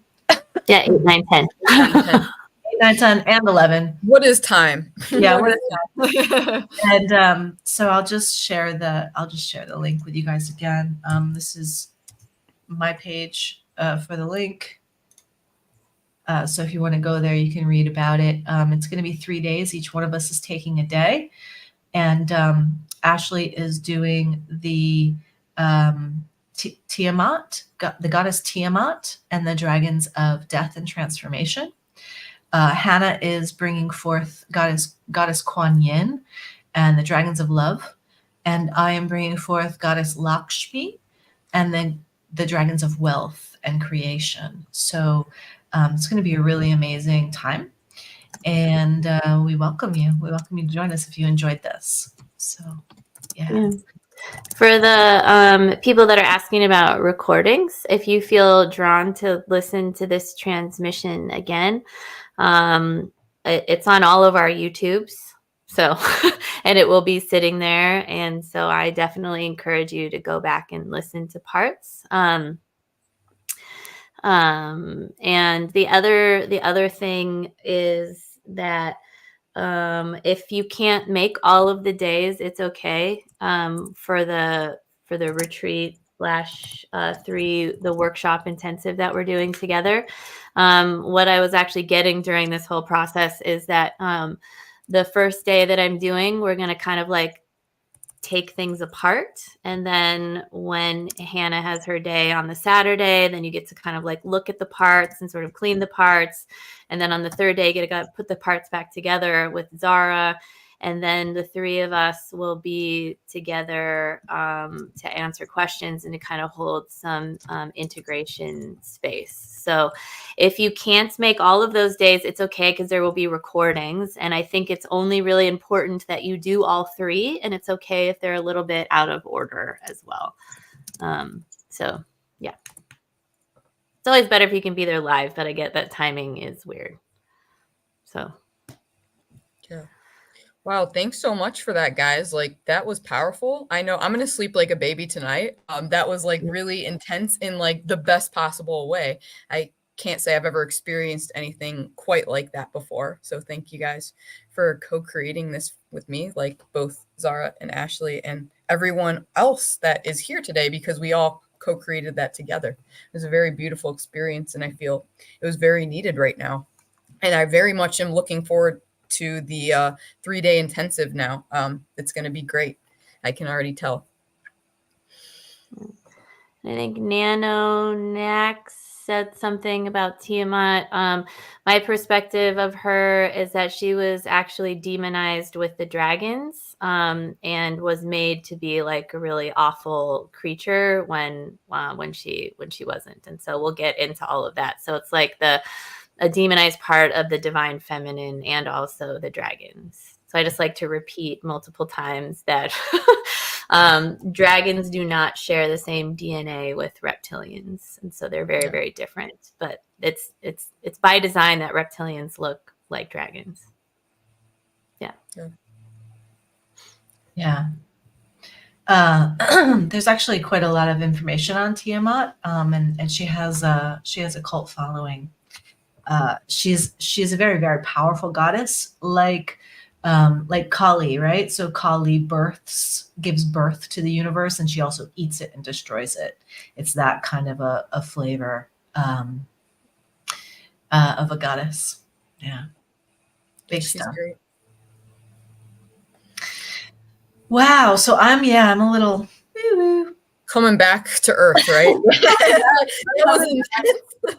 It really was. It was really good. So I felt I'll share from my experience what was going on. I was really connected to both Ashley and Hannah. I could see us in a trinity, and this is something actually that I was talking about last night in one of the classes. My channel, we each have different channels. Some people have multidimensional channels where they're really seeing things. I actually have more of an embodiment channel, and so my body just does things. And so what was happening for me was while they were doing their thing, I was behind the scenes over here I wasn't doing this intentionally. It was just my body. I was holding the space of our group, and I was singing and chanting almost the entire time. So I just wanted to share that just to let you know what was going on while they were doing, as well as moving through the journey with these amazing girls here. Yeah. Yeah, that's really cool to hear what was happening for you behind the scenes. It was really funny because when I stopped my transmission and we went to yours, like I started like doing chanting and singing stuff like the whole time, basically that you were talking. And also I think for both of them, I just felt called to like kind of breathe my own Dragonsfire and do like the energy code light language stuff with my hands that I always do. So yeah, it was really fun to just kind of play with all three of us together like that. It was a lot of fun. Yep. I had a very similar experience, and I was kind of playing the drum sort of the whole time, and just sort of bringing in some other supportive energies. Part of my energy body in groups splits off and sort of goes around and checks on people too, and sort of might bring in other more grounding energies, because I found myself actually like drinking cacao for a while because I feel like somebody needed it. So inviting in some other sort of plant energies / sort of medicines to come in. So yeah. Yeah. Beautiful. Oh my gosh, I'm really excited for the intensive now. This is a great appetizer. I'm trying to put it all on one piece, and I'm very quick with my trigger finger, my send finger. I'm always hanging up on people. So I wanted to put that together with, and I can't paste it with the link. So it's on there. All right. So how's everybody? Do you want to do a little Q&A, or do we want to go right into readings? How are you guys feeling on your, we're talking to the audience now. What are you up for? You want to do a little Q&A? You want to roll into readings? I guess let's give us a 1 for Q&A and a 2 for readings, just to keep it simple. 1 for Q&A, 2 for readings. I don't know why this happens, but that's so magical. I don't. It's like I think it's like my camera or the Facebook or the FaceTime thing. Okay, but it's like it looks like overwhelmingly people want us to do readings. Great. Yay! I'm down for it. I'm here for it. All right. So start throwing your questions up, guys. What do you want to know about yourself or about your life, or get insight in? I will say this. The dragons, the ascended masters, the goddesses, they don't really care about the little things in your life. They really are focused on your spiritual development, your evolution, your expansion. So they often bring in, if we have questions about our life, they'll actually often bring in how to change your perspective, how to change your perspectives, and how to look at things differently. And the other thing is, I find that the frequency, I talk about this a lot in my courses, and I call it soul inquiry, but the way in which we ask the questions. So like there's a difference, and don't worry about it. You can get your questions in here however I also want to say that sometimes what appears to be a small thing that like keeps repeating in our life is oftentimes a really big thing. So don't take what Zara just said as like a judgment of like that you have to ask these like really big questions. Because like for me, the cleanliness of my house is very much related to some really deep trauma patterns. And so it just manifests. And it's not like my house isn't dirty, but it's just my perspective of it is that it's like filthy, but it's not. So anyways, the way in which we ask questions is really powerful. And what I mean by that is there's a really big difference between me saying, what the hell is going on? What the hell is wrong with me? And can you please show me what I need to see or know or feel right now, like in this moment? So that's just a really good practice, right? In our personal lives.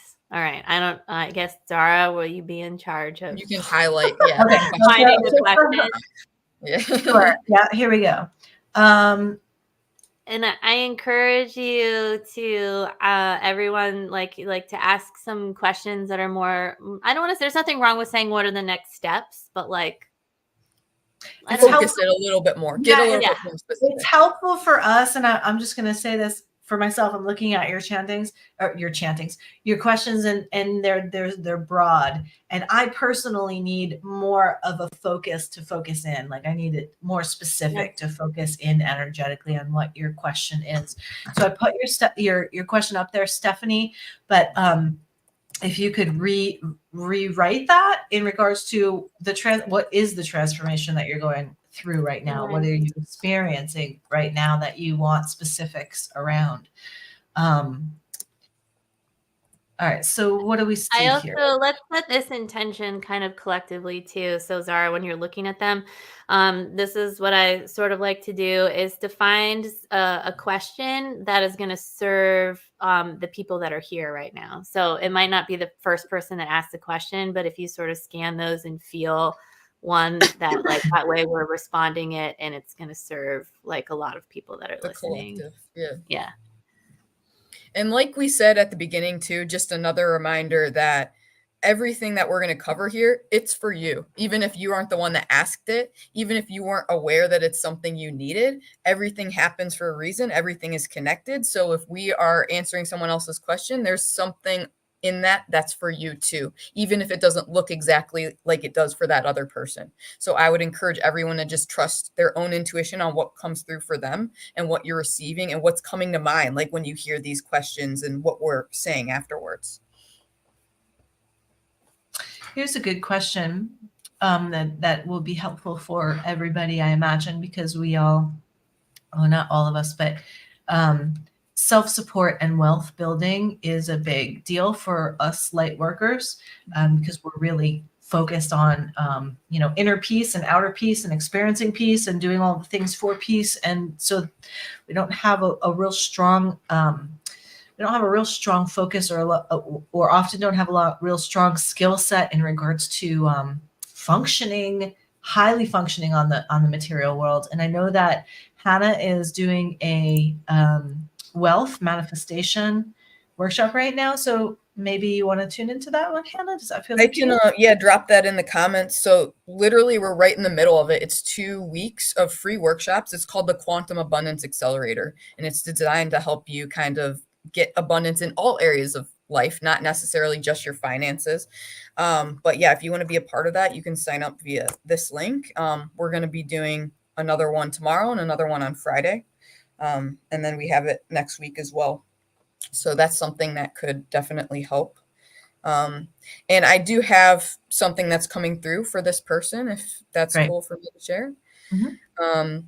So I feel like this is, again, it's multidimensionality, right? So duality reality wants us to think it's either this or this. And I think there's this program running in you that says like either you're moving forward with your self-support and wealth building, or you're getting rest, and that you can't do both simultaneously. So that, let's just set the intention. I feel like that's something that's just going to dissolve that for you right now. And you can set the intention, make the choice to dissolve that limiting belief that's in your system. And what I would recommend as like practical advice in the physical world is to take daily action towards your self-support and wealth building, however that may look for you. But this isn't like imbalanced, like masculine like action where you're just taking action for action's sake and you're doing a lot of it. It's like while you're resting, that could look like just 5 minutes a day of like maybe researching something, 5 minutes of a day of reading like a book. It's just something that your intuition guides you to do that day that's going to get you closer to wealth in your life.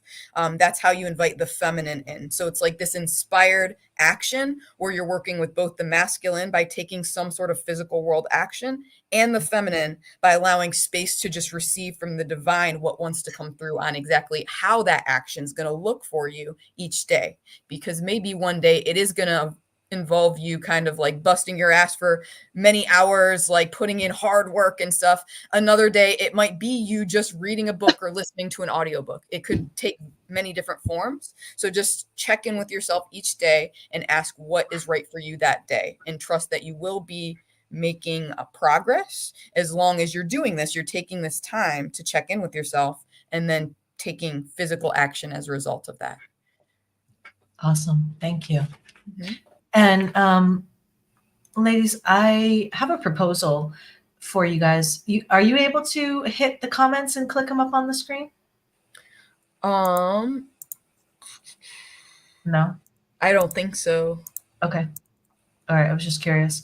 Is it just when you click on the comments that they come up? If I click on it, it comes right up. Yeah, that's not happening for me.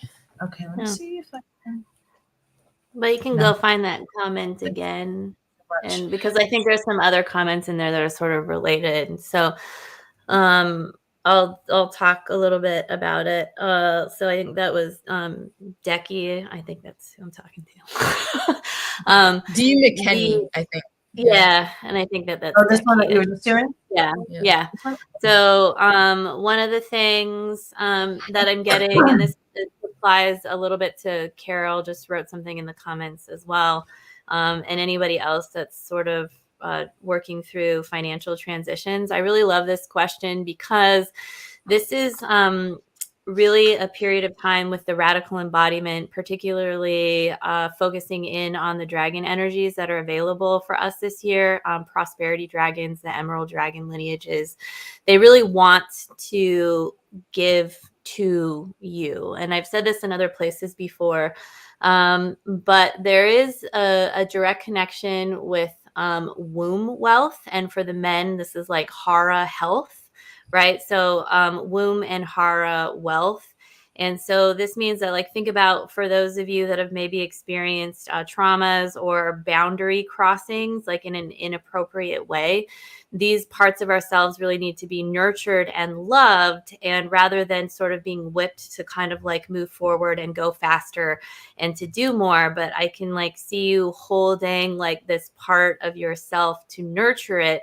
And these like bigger patterns in our life, when we really release them and dissolve them, I think this is an important thing to comment on, is that it can be a little bit disorienting in our actual field. So I don't know if anybody's ever had like an entity removed off of them, particularly the deeper ancestral ones.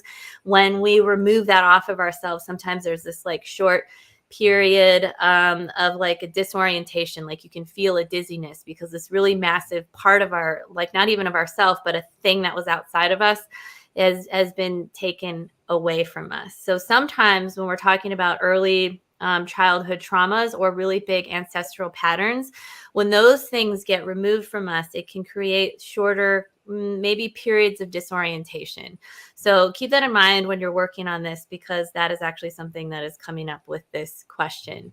So when we're thinking about wealth, health, like really going into how we ground and grounding through the womb and Hara space, and this includes the yoni and the lingam, and sort of getting in touch with our sort of sensual pleasures and these parts of ourselves, because that is a really direct connection to the way in which we manifest into this life through these physical bodies. So the more that we become embodied, the more that we are in our body, the easier it can be to kind of manifest. And I feel like when most people are talking about manifestation out there, like The Secret and all that stuff, it's way more than just like thinking something and then having something happen, even though thoughts are really important.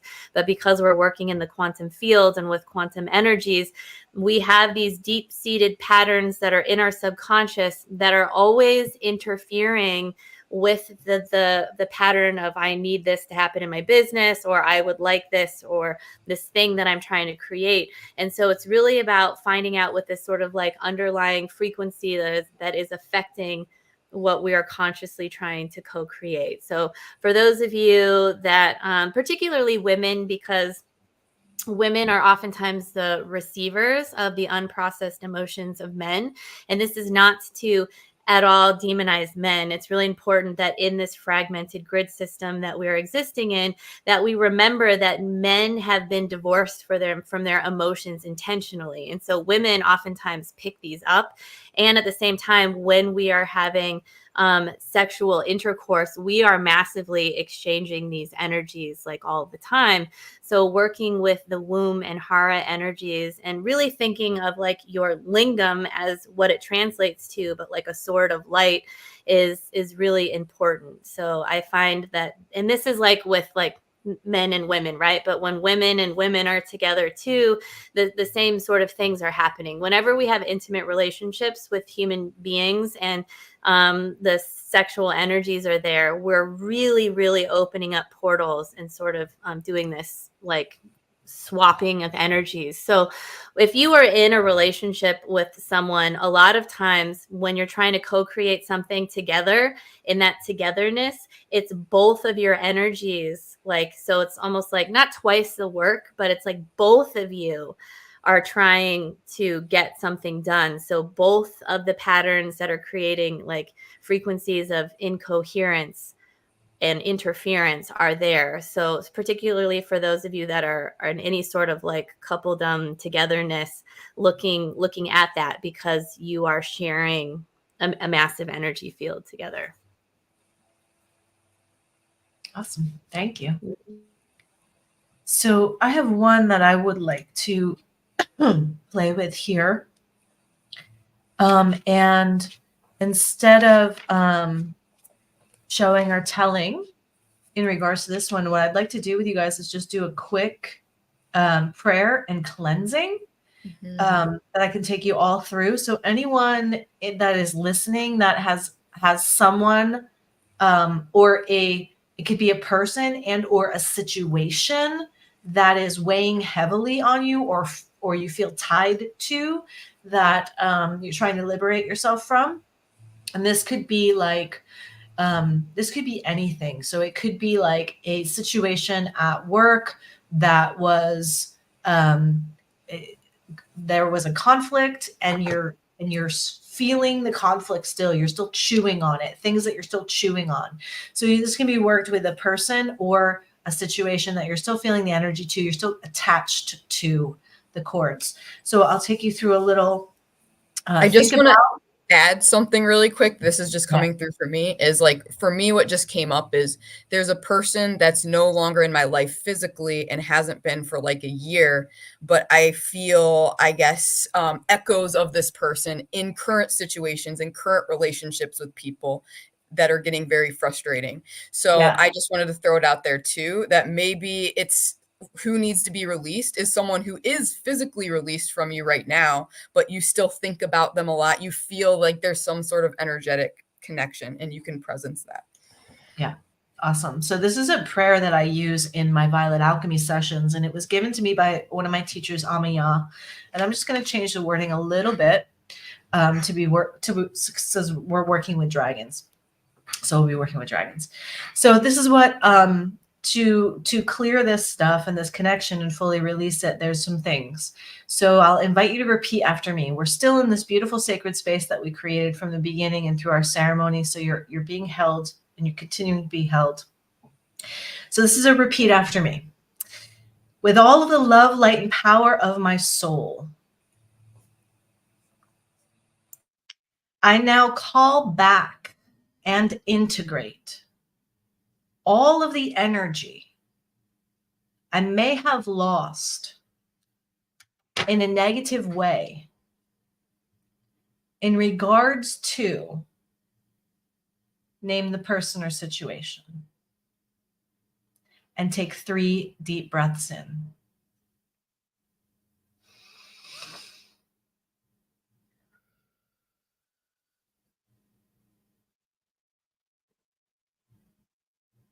I call on the white cosmic flame. Saying these words out loud, I call on the white cosmic flame to blaze, purify, dissolve, and clear all cords between myself and name the person or situation. With the love, light, and power of my soul, I call upon the dragons of purification to clear all cords between us now. Take another long, slow, deep breath in. And repeating after me again, I call all of my energy back from any cord or experience with name the situation or person. I apologize to name the situation or person for any negative energies I may have projected consciously or unconsciously upon their being. And I now release all need or want of anything from their being into the light of God. I now release all need or want of anything from their being into the light of God. Take some long, slow, deep breaths. And on the exhale, imagine that you're lifting this energy, the needs and the wants. So there's a need or wants oftentimes for gratitude, for appreciation, for apologies, for them to be different, for them to choose different, for them to behave different. I now release all need or want of anything from their being into the light of God.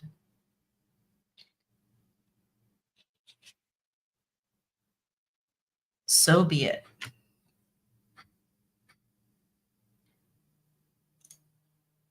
All right. And so let's see here. Ashley and Hannah, are you guys looking at the comments? Is there anything that's pulsing you?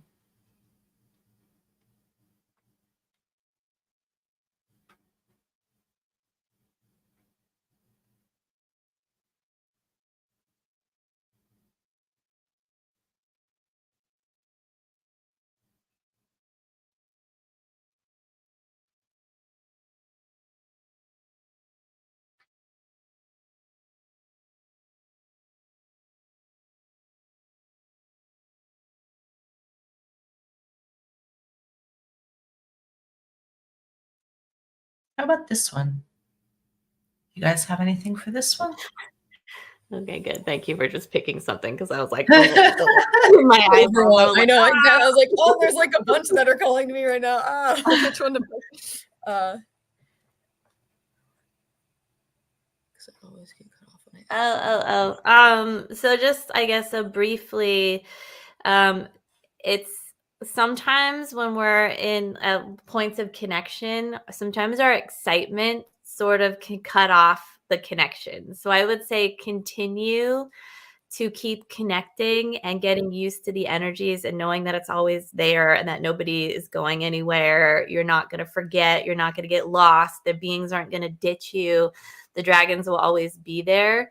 So sometimes, and this is another thing to remember about dragons. I feel that not all dragons, but my experience with dragons, and I've done this before, like I'll have some giant like mother dragon just sitting there. And I remember this is a long time ago. She was like massive, and she had these like giant, like ancient sort of wisdom face with like these like really hoop earrings. And I was like sitting there, and I consider myself like a kinesthetic channel. It's how I know who I'm talking to. Like I pay attention to the visuals, but it's like they have to give me these kind of like light codes through my body. It's like this etheric sort of handshake, and there's like this introduction process. So I was sitting there going like this, like kind of waiting for her to talk. And then I realized, oh wait, dragons are speaking in vibration. Right. So I'm not, why am I waiting for like a talking? And so just allowing that energy to come through my body so that my body is actually translating the vibrations into language. And my main source of language right now is English. But it could come in other languages. So that is some of it. So it's one, sometimes we have these connections and we can get really excited. So that can kind of throw us out. And sometimes we might not quite realize it, but we're actually putting a lot of pressure on receiving a quote unquote answer. So I always invite people every time. First of all, there is no such thing as an answer, but there is advice and there is guidance. And the more that you are on your journey and you begin to expand, what was one way of thinking or believing, because I also believe that belief systems are only temporary placeholders. So as you expand, that guidance will also be able to expand with you. So when we just release the pressure that this, like, especially if we're asking, should I leave this relationship? Do I need to divorce my spouse or whatever it is? We're going to have a lot of attachment to that answer or that question. And sometimes we also have attachment to the guidance that is coming through, because we know deep down that if we get that response, like we can't unknow what we know. And so if you know something, sometimes that means that you're really going to have a lot of changes that are going to start happening in your life. So sometimes it's our own resistance that is kind of preventing us from really like getting it. And remember that you have divine will and you have courage. And so when you receive the guidance, you kind of get to decide how you're going to follow that. And you also don't have to follow it, right? But I mean, sometimes we don't have to follow it, but we're going to end up following it because like it's going that way anyways. And maybe we're not supposed to be with that person, or all of these things are going to like happen to make it happen. But I just encourage you to just keep connecting and just releasing pressure that you might be putting in on that communication. And I guess what's coming through for me for this is, like, of course, everything you said. And I think this dragon wants them to know that the answers don't lie outside of you. The answers don't lie with this dragon or with anyone else. They lie within you. And this is maybe what this situation is trying to elicit from you, is that you have the answers already. You already know. That's what I feel like. You already know. And so I think this dragon wants you to maybe tune into your body and just feel what you already innately know to be true, because you do have the answer. And you might be claircognizant. So kind of going off of what Ashley was saying too, I had the same kind of experience with the dragons. Is I'm dominantly claircognizant. So I just know things like instantly, telepathically. It took me a long time to realize that was me being psychic, I guess, and receiving downloads and information and communicating with dragons, because I thought that I would like see these dragons in my mind's eye and like hear their voices. And sometimes I have those experiences, but more often than not, the dragons communicate with me via direct telepathy, which is claircognizance. It's just instant knowing. You just instantly know things. And so I think this dragon wants you to know that you have that as a very strong clair, and you are being called to trust what you just innately know to be true, because that is your connection to source. That is your connection to the dragons, and that's your own psychic ability. That's an awesome topic of conversation, actually. And it's something that it was a really big deal for me, because, and that's probably why I jive with these two girls, because we all have a similar kind of feel. I think we're all like cognizant body kind of people. There are different kinds of channels, you guys. So there are people that And there are people that are psychics, right? They can look into your future. They can tell you what's going to happen next week. I'm not one of those. There are people that can sort of like open up doorways and they can see all the ascended masters and they can see all the dragons and they can see all the flowers and everything that's happening. I'm not one of them. I always wanted to be one of them. But because that's how we think of as a psychic, but understanding that, it came through to me that's called like a multidimensional channel. There's also a healer channel, and the healer channel is the person that's actually embodying the frequency of the thing, right? So of the dragon, sort of, you're looking through the dragon's eyes, or you're feeling the dragon around you, or the goddess around you, or whatever, and your hands are moving. Like, this is what happens to me when I'm going to temples. I just start moving my hands around, and I don't have any conscious awareness of it, but there is an inherent knowingness in my being of what's happening while my hands are moving around or while my body's moving. So the question, right, is how to sort of not cut off that connection. But it's like, I would say that to not cut off the connection is more about like staying in this place of curiosity and discovering what other senses you might have that are picking up data that can be interpreted. Right? So it's not always visual, it's sensual also, or it is just like Hannah was talking about, a direct knowing. Yeah. I think that I am available for one more energetically. Is there anything in this list, you guys, that is calling to you? I feel drawn to the one from D-Boy about sexual trauma. Okay, good. That's the one I was doing Yeah, too. yeah. I wasn't sure if I wanted. Here we go. I find it really synchronistic because, yeah, I've had a lot of sexual trauma, and ironically, I also do have very strong sexual trauma that comes from my mother and that side of my family. And about like 3 or 4 years ago, shortly after meeting my twin flame, I transmuted a lot of that myself. I healed and integrated a lot of that myself. And now I find myself in another wave of doing that, like healing that. So I find this really relevant. And I would say there's like a bunch of different ways that you can tackle this. Trust your intuition on what you feel called to do. I would say for me, like, actually just doing masturbation was like a huge way to transmute this, because I like was very like asexual and not really interested in doing anything sexual whatsoever. And so just the simple act of doing that, but doing it in a very conscious way where I was calling upon my higher self and my twin flame to help me heal this sexual trauma while I was masturbating, that like healed so much. Like, I used to struggle from this thing called vaginismus, which is something that can happen after sexual trauma. I totally healed that in just a few weeks, calling on my higher self and my twin flame to kind of heal with me when I was doing like intentional, let's say, meditative masturbation. So that's really powerful. And I would also say you can call upon the dragons and Dragonsfire like we did today. It's very transmutive, especially when you're working with generational trauma like this. It's like a lot. It might feel overwhelming for you to handle or to hold. You can call on the Dragonsfire to kind of transmute that shit for you, like instantaneously, to transmute it to a higher frequency, and it will happen. And it's that simple. And finally, I would say creativity. So creativity and sexual energy, they're both like in our sacral chakra. They're kind of the same energy. I mean, when people have intercourse, you know, they're like creating life. But you don't always have to create life, like creating another human, let's say. You can write a story, you can sing a song, you can bake something, and you're like creating, right? So I would say it's all about getting very intentional in transmuting this sexual trauma when you're creating something. So I, for example, am a creative writer. So it's like maybe I would write a story with the theme of like sexual trauma and exploring that.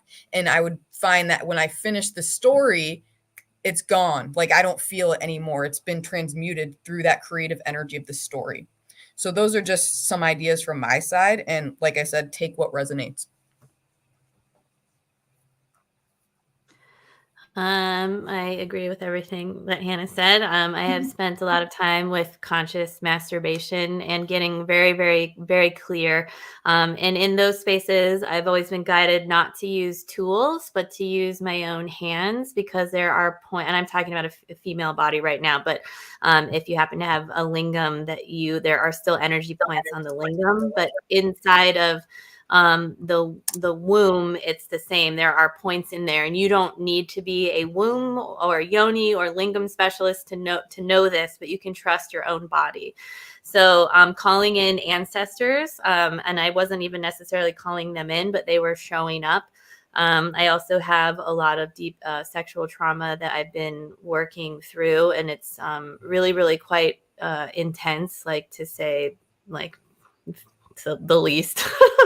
Yeah. And yeah, so if you happen, so for those of you that have experienced like big sexual trauma, I do feel that there isn't, we're not comparing like traumas here, but there's a lot of times if it's early childhood trauma, it kind of manifests a little bit differently. So it can, like, a different approach can be beneficial versus if it's sort of like maybe an acute rape or something that happened when you were older. Because with the early childhood trauma stuff, it creates a different set of patterns that kind of go out. And so when you're working in that, you're working with a lot of different patterns that are touching each other. So yes, calling in the dragons, I get really, really specific about it. Like, I'm not trying to connect sexually with any energies, right? Because like this is how we reclaim body sovereignty, like just me and just my energies. And I always feel like the dragons show up and sort of like turn their backs, right? So like nobody's looking, nobody's watching, and it's not really about that, but that it's a really safe and protective space. And then a lot of the ancestors, a lot of these really powerful energies come in, and then you like find yourself actually going into your body, into doing a lot of shadow work. So this is actually a really powerful entry point for me to do really deep shadow work inside the womb space. And you can do the same with the lingam, right? Like remembering that the lingam, again, is a wand of light. And if your wand of light doesn't feel like a wand of light anymore because it's been abused, and if there's been any other entry points in your body that you didn't want to, like including like the mouth. The mouth is one of the few areas of our body that is actually holding masculine and feminine frequencies in that sort of portal and space. And so if it has ever been like abused in sort of a misconduct of sexual energy, that's an important area to kind of take care of. Also, finding a really safe body worker that you can go to that might need to be same gendered, and sometimes going to a different gender, or maybe somebody that's gender neutral might be a good place to go for some people, or people that are definitely queer friendly and know how to hold the different kind of spaces for that, and don't have judgment, because your body is being touched. And so sometimes just having our body being touched can be very overwhelming, and it can be a lot. So going to somebody that's very trauma informed, because I find that having a witness in these spaces can be really helpful.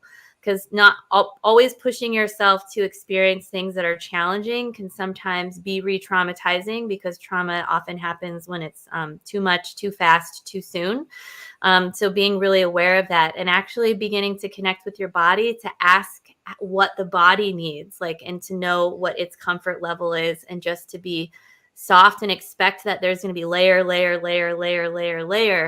And if you happen to have access to somebody that is very conscious, having conscious sexual interactions, and having like creating a sacred sexual experience with someone else that is conscious and can help hold space for that, when you are ready for that, is hugely powerful, and re-experience particularly similar sexual positions that you may have experienced, like rape or trauma from, and re-experiencing those in a new, in a different, higher vibrational way, can actually go in there and help dissolve some of those patterns. But again, you have to be able to trust that person.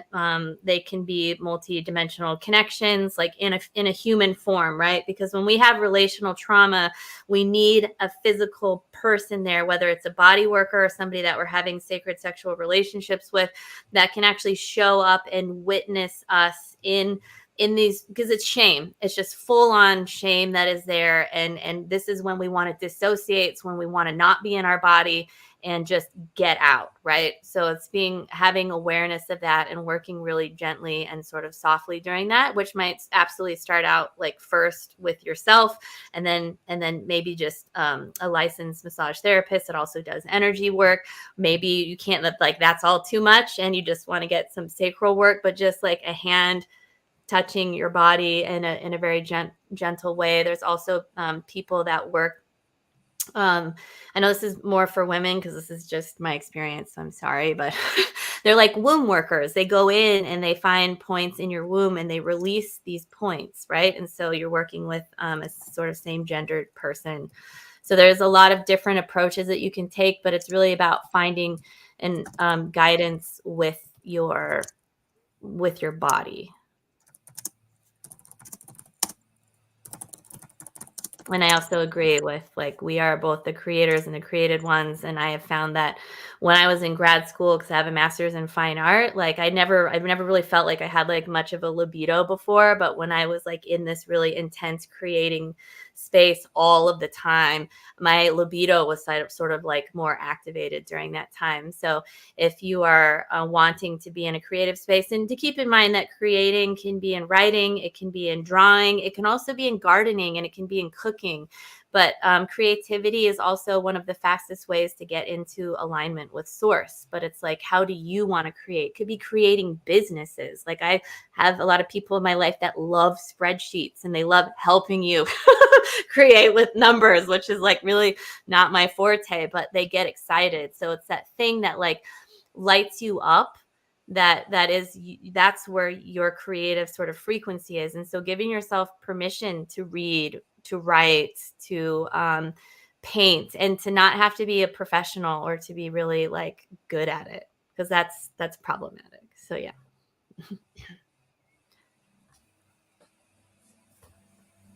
Yeah, you can also, I like to call it, for those of you that like want to get a pen and like paint or something, I like to call it, because this like releases a lot of like pressure to make like this perfect image. But you can, call your beings and guides, call the dragons in, and just ask to maybe you've had this sexual trauma, you don't have language for it. Like this is the beauty of like art therapy, is that you get to actually move beyond language and have these somatic experiences come through. And instead of putting the pressure that you have to make art, one, you don't have to show it to anybody. Two, you can call it intuitive mark making. So it's almost like you're creating a little oracle card for yourself that you don't have to worry about what it means. You just let the colors or whatever you feel guided to, and it could be totally sloppy and muddy. It doesn't really matter. And then you can look at it later and maybe try and wrap some language around it, or just let it be something that needs to be expressed through your body. In some of my coaching one-on-one sessions, I've had people that they had breast cancer and some other stuff. And so we did like breast imprints, like painting the breasts with paint and then kind of pressing them against paper, and doing this sort of whole body interaction with paper and paint, so that we can really let it be a full and complete expression that doesn't have to be like this magnificent artwork. Because there's a lot of people out there and artists that it's actually the process of their work that is the artwork itself, not so much what you end up with, but the actual process of it. I mean, and all this stuff is in like the MoMA and all kinds of things, because it's the process of the body interacting with the paint itself and this sort of very visceral and tactile experience, not necessarily like this is this beautiful like in landscape that I've created, I'm going to put it on the wall. While that's also beautiful, the healing of, self-portraiture, not selfies that you're going to put up on Instagram, but actually like when you feel sad and you can have this an intimate experience with yourself about using a timer and maybe photographing your body in these different ways or parts of your body that feel shame that you don't want anybody to see, and looking at them and experiencing your body and what your body has to say. And I'm a big believer, and this is what I studied a lot of in grad school, was the body as the homeland. Like, this is the homeland. So if you are separate from the country of your origin or the motherland, it can be really, really hard. And if you're like me and don't look like anybody in your family, then you have this whole diaspora hybrid thing that's going on in you. And so feeling your body and allowing it to express itself, whether it's through language or poetry, but freeing it from having to have language sometimes is really helpful. So you could, let your body express itself through something and then go into like, okay, now my mind would like to also have something to say, and then go into more of a poetic inquiry and story writing, like what Hannah was talking about. Okay, I'll stop talking because I won't, because this is a lot of, there's a lot to here. Awesome. So we have to come to a close, you guys. I know my energy is getting really wonky. We've been on for about 3 hours now, but we all have stuff that is coming up for you, offerings that are coming up for you. And one of them that we are collaborating together is early in March.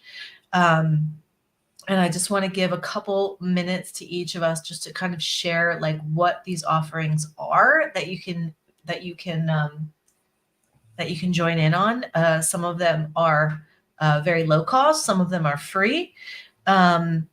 So what I just put this link in here, this go Zara, Starchild.com, Dragonsfire, Alchemy. That link is for today's thing, what you just watched, what you just witnessed.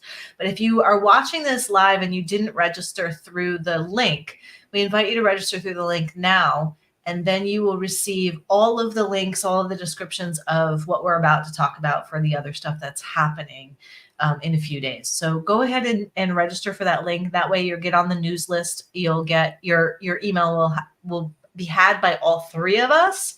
You can always unsubscribe later if if you're not driving, but at least you'll get all of the information that of the stuff that's happening very soon, very, very soon. So yeah, absolutely take that opportunity to go ahead and register for that right now while it's on the screen. At least pull it up in your tab. And I'll just start. I'm going to do a quick run through because we promised that we'd be done by 5, but it looks like we're going over a little bit. Ish. We said ish. Yeah. That's why we include the ish in all my emails. Okay, so I can't even show you.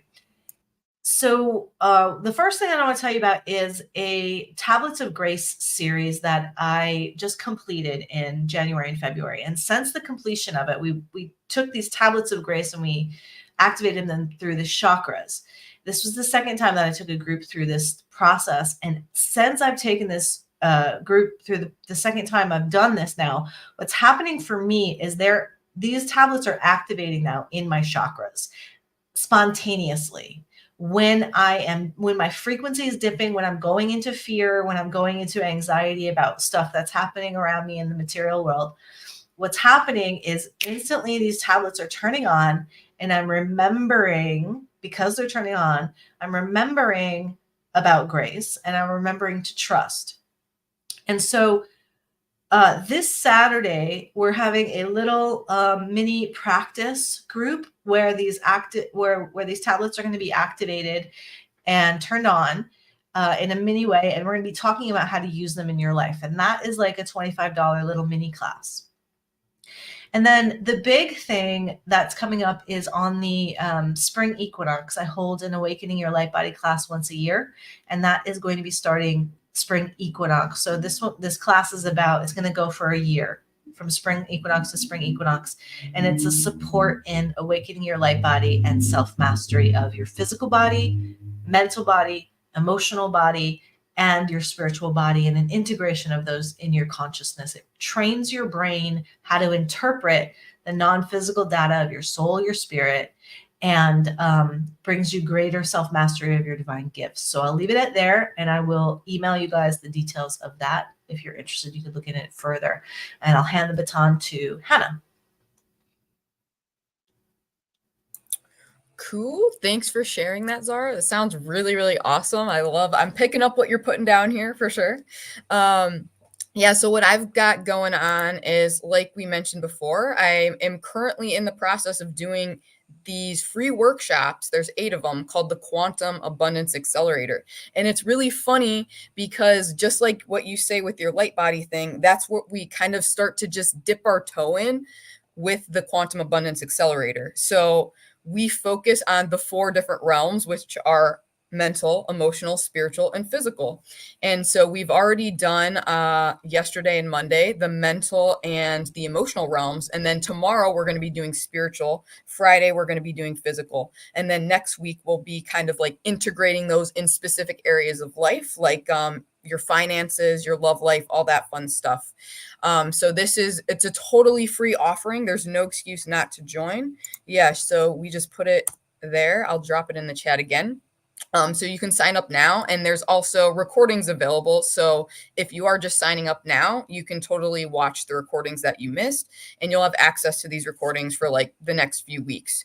And basically all of this leads up to my big offering, which is called Dragon Wealth.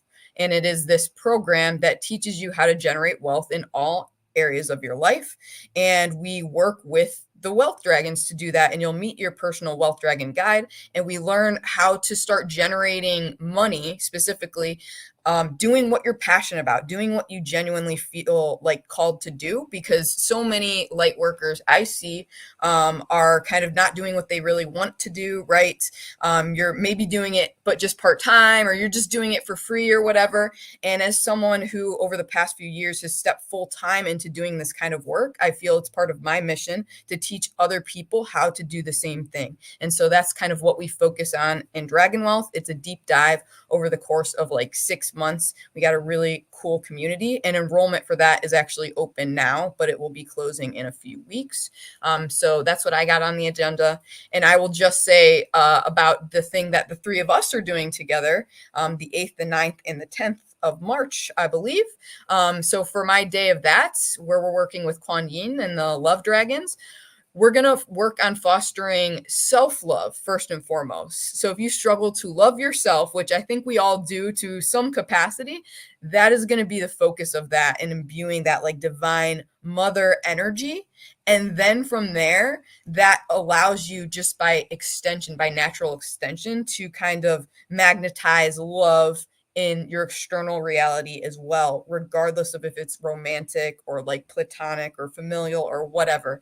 But that's definitely the intention for this workshop that I'm hosting collectively with these lovely ladies. And I'm very much looking forward to it. So that's what I got for you guys. All right. Woohoo! So many things to do with me.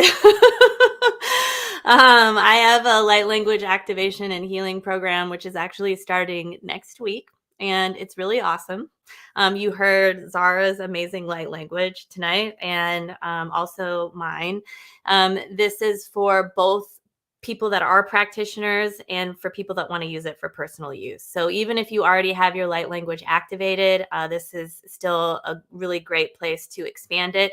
And if you're very new to it, it's still a place to have it activated. So even if it's already activated, you can always activate it more, just like we can always do more activations and embody more, because light language moves through our voices and in sound, like you heard tonight. It also moves through our hands, like you saw some of us doing tonight, moves through our bodies. It moves through our art practices and our writing. And the way in which that works is all different, and it's all sort of meeting our energy in our physical bodies and in like different ways. So I also get a lot of artists that come in and want to include light language in their work. We talk about translation and everything else. If you are somebody that sits with plant medicine, this can be a really beneficial program for you as well, because it definitely incorporates into your plant medicine and more psychedelic journeys. But it's very grounding and expansive-y, for lack of a better word. And it can really help in your relationships and also incorporating light language in your sort of sacred sexual experiences and in all of the kind of like womb and wound healing. And we'll also be connecting our wombs and hara energy into our throat chakras, because those are also completely related to each other. So there's a lot of benefits of being there. It's a 9-week container, very powerful. And I always say this about all of my courses. I do 3 a year. This is my favorite, but the next time I have another one, I'll probably also say that it's my favorite. I do know the dragons are going to be really present in this one, and we're going to have a day that's connected to really activating your dragon song, if that's what you want. And you can always choose something else. And then we're also going to be doing an 8-week plant devotional, so non-psychedelic plants that we can work with that are actually going to help you remember that the plants are here to help us convert light into life and to help really embody these energies. So that's what I have that's going on. And of course, I'm really happy to be working with the 3 of you here and to have the first day where we get to work with the death consciousness and really like get into these parts of ourselves and to learn about the peace and to remember about the peace and the beauty of what the death consciousness is offering us, and that it's not anything to be afraid of, but it's also really present and can be scary. So I don't deny that. The death consciousness and the voidal frequencies are they have a traditionally they have a bad rap, but it's kind of like winter, right? So like death is like winter, where the old is closing down, moving away, so that new life, new birth can happen. And that's what it's all about, transformation. I had an amazing time with you guys all. The dragons had fun tonight. We had fun, and we look forward to coming together again in the weekend in March. And I'm going to be doing a little Violet Alchemy healing session in Miss Ashley's light language class, which I'm really excited about. Thank you for inviting me to that. It's so fun. So thanks everybody for listening. Thanks for joining us. It was wonderful to have you. We had over 100 people on this live stream at one point, which was beautiful. Yeah, great. And we're going to leave these, we're going to leave this up on our YouTube channel. So wherever you're watching it, it's going to stay there. You can come back to it whenever you want. And the links will be in the chat, which you should be able to access if you need to get on there. And I'm just going to put this one up again for you. go.zarastarchild.com/dragonsfire-alchemy is the lead page for what you just witnessed. That will get you on our newsletter, and we will send you information about everything that we just shared with you, and you'll be sure to get the next offering that the 3 of us are doing together, March 8th, 9th, 10th, and 11th. All right. Goodbye, everyone. Wow. Love. Thank you.